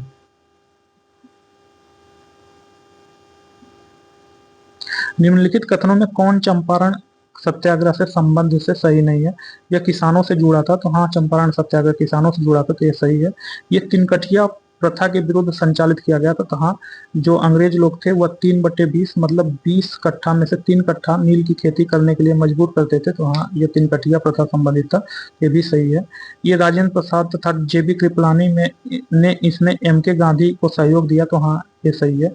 ये प्रथम आंदोलन था जिसे एम के गांधी ने संपूर्ण भारत के स्तर पर प्रारंभ किया था, नहीं ये बिहार के स्तर पर था, न कि संपूर्ण भारत के स्तर पर, तो इसका ऑप्शन डी गलत है, यही सही नहीं है। तो चंपारण सत्याग्रह मात्र चंपारण तक ही सीमित था तथा वह प्रथम आंदोलन जिसे गांधी जी ने राष्ट्रीय स्तर पर प्रारंभ किया था। रोलेट एक्ट सत्याग्रह 1919 था। चंपारण सत्याग्रह के संबंध में प्रथम तीनों सही है। चंपारण नील आंदोलन के राष्ट्रीय नेता कौन थे? तो जो चंपारण नील आंदोलन था उसके राष्ट्रीय नेता कौन थे? तो चंपारण नील आंदोलन के जो राष्ट्रीय नेता थे वह महात्मा गांधी थे, तो इसका ऑप्शन ये सही होगा, महात्मा गांधी। महात्मा गांधी के चंपारण सत्याग्रह का किसने विरोध किया? तो जो एनजी रंगा थे, इन्होंने जो है महात्मा गांधी के चंपारण सत्याग्रह का विरोध किया, तो इसका ऑप्शन बी सही है। तो एनजी रंगा ने महात्मा गांधी के चंपारण सत्याग्रह का विरोध किया, जबकि रविंद्रनाथ टैगोर ने चंपारण सत्याग्रह के दौरान ही इन्हें महात्मा की उपाधि दी। खेड़ा के किसानों के पक्ष में महात्मा गांधी के सत्याग्रह संगठित करने का क्या कारण था? तो खेड़ा के जो किसान थे वह जो है महात्मा गांधी को सत्याग्रह संगठित करने का क्या कारण था? तो जो अ, अ, अकाल पड़ने के बावजूद प्रशासन ने भू राजस्व की उगाही स्थगित नहीं की, तो हाँ जो अकाल पड़ रहा था उसके बावजूद प्रशासन ने भू राजस्व की उगाही को रोका नहीं, तो ये सही है।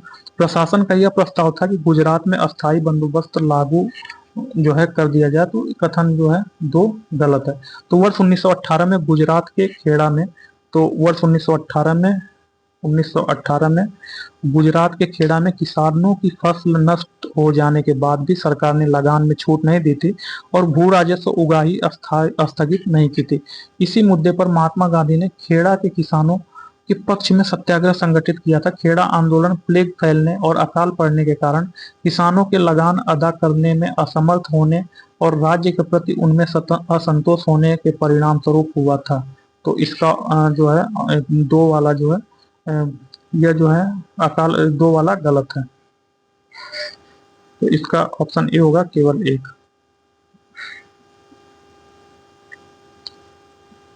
तो वर्ष 1918 में गुजरात के खेड़ा में किसानों की फसल नष्ट हो जाने के बाद भी सरकार ने लगान में छूट नहीं दी थी और भू राजस्व उगाही स्थगित नहीं की थी। इसी मुद्दे पर महात्मा गांधी ने खेड़ा के किसानों के पक्ष में सत्याग्रह संगठित किया था। खेड़ा आंदोलन प्लेग फैलने, अकाल पड़ने के कारण किसानों के लगान अदा करने में असमर्थ होने और राज्य के प्रति उनमें असंतोष होने के परिणाम स्वरूप हुआ था, इसलिए कथन एक सही, और जब इस प्रकार कथन एक सही है जबकि कथन दो सही नहीं है। तो नेक्स्ट चैप्टर किसान आंदोलन और किसान सभा, तो इसको जो है नेक्स्ट क्लास में देखेंगे। Okay, thank you, bye.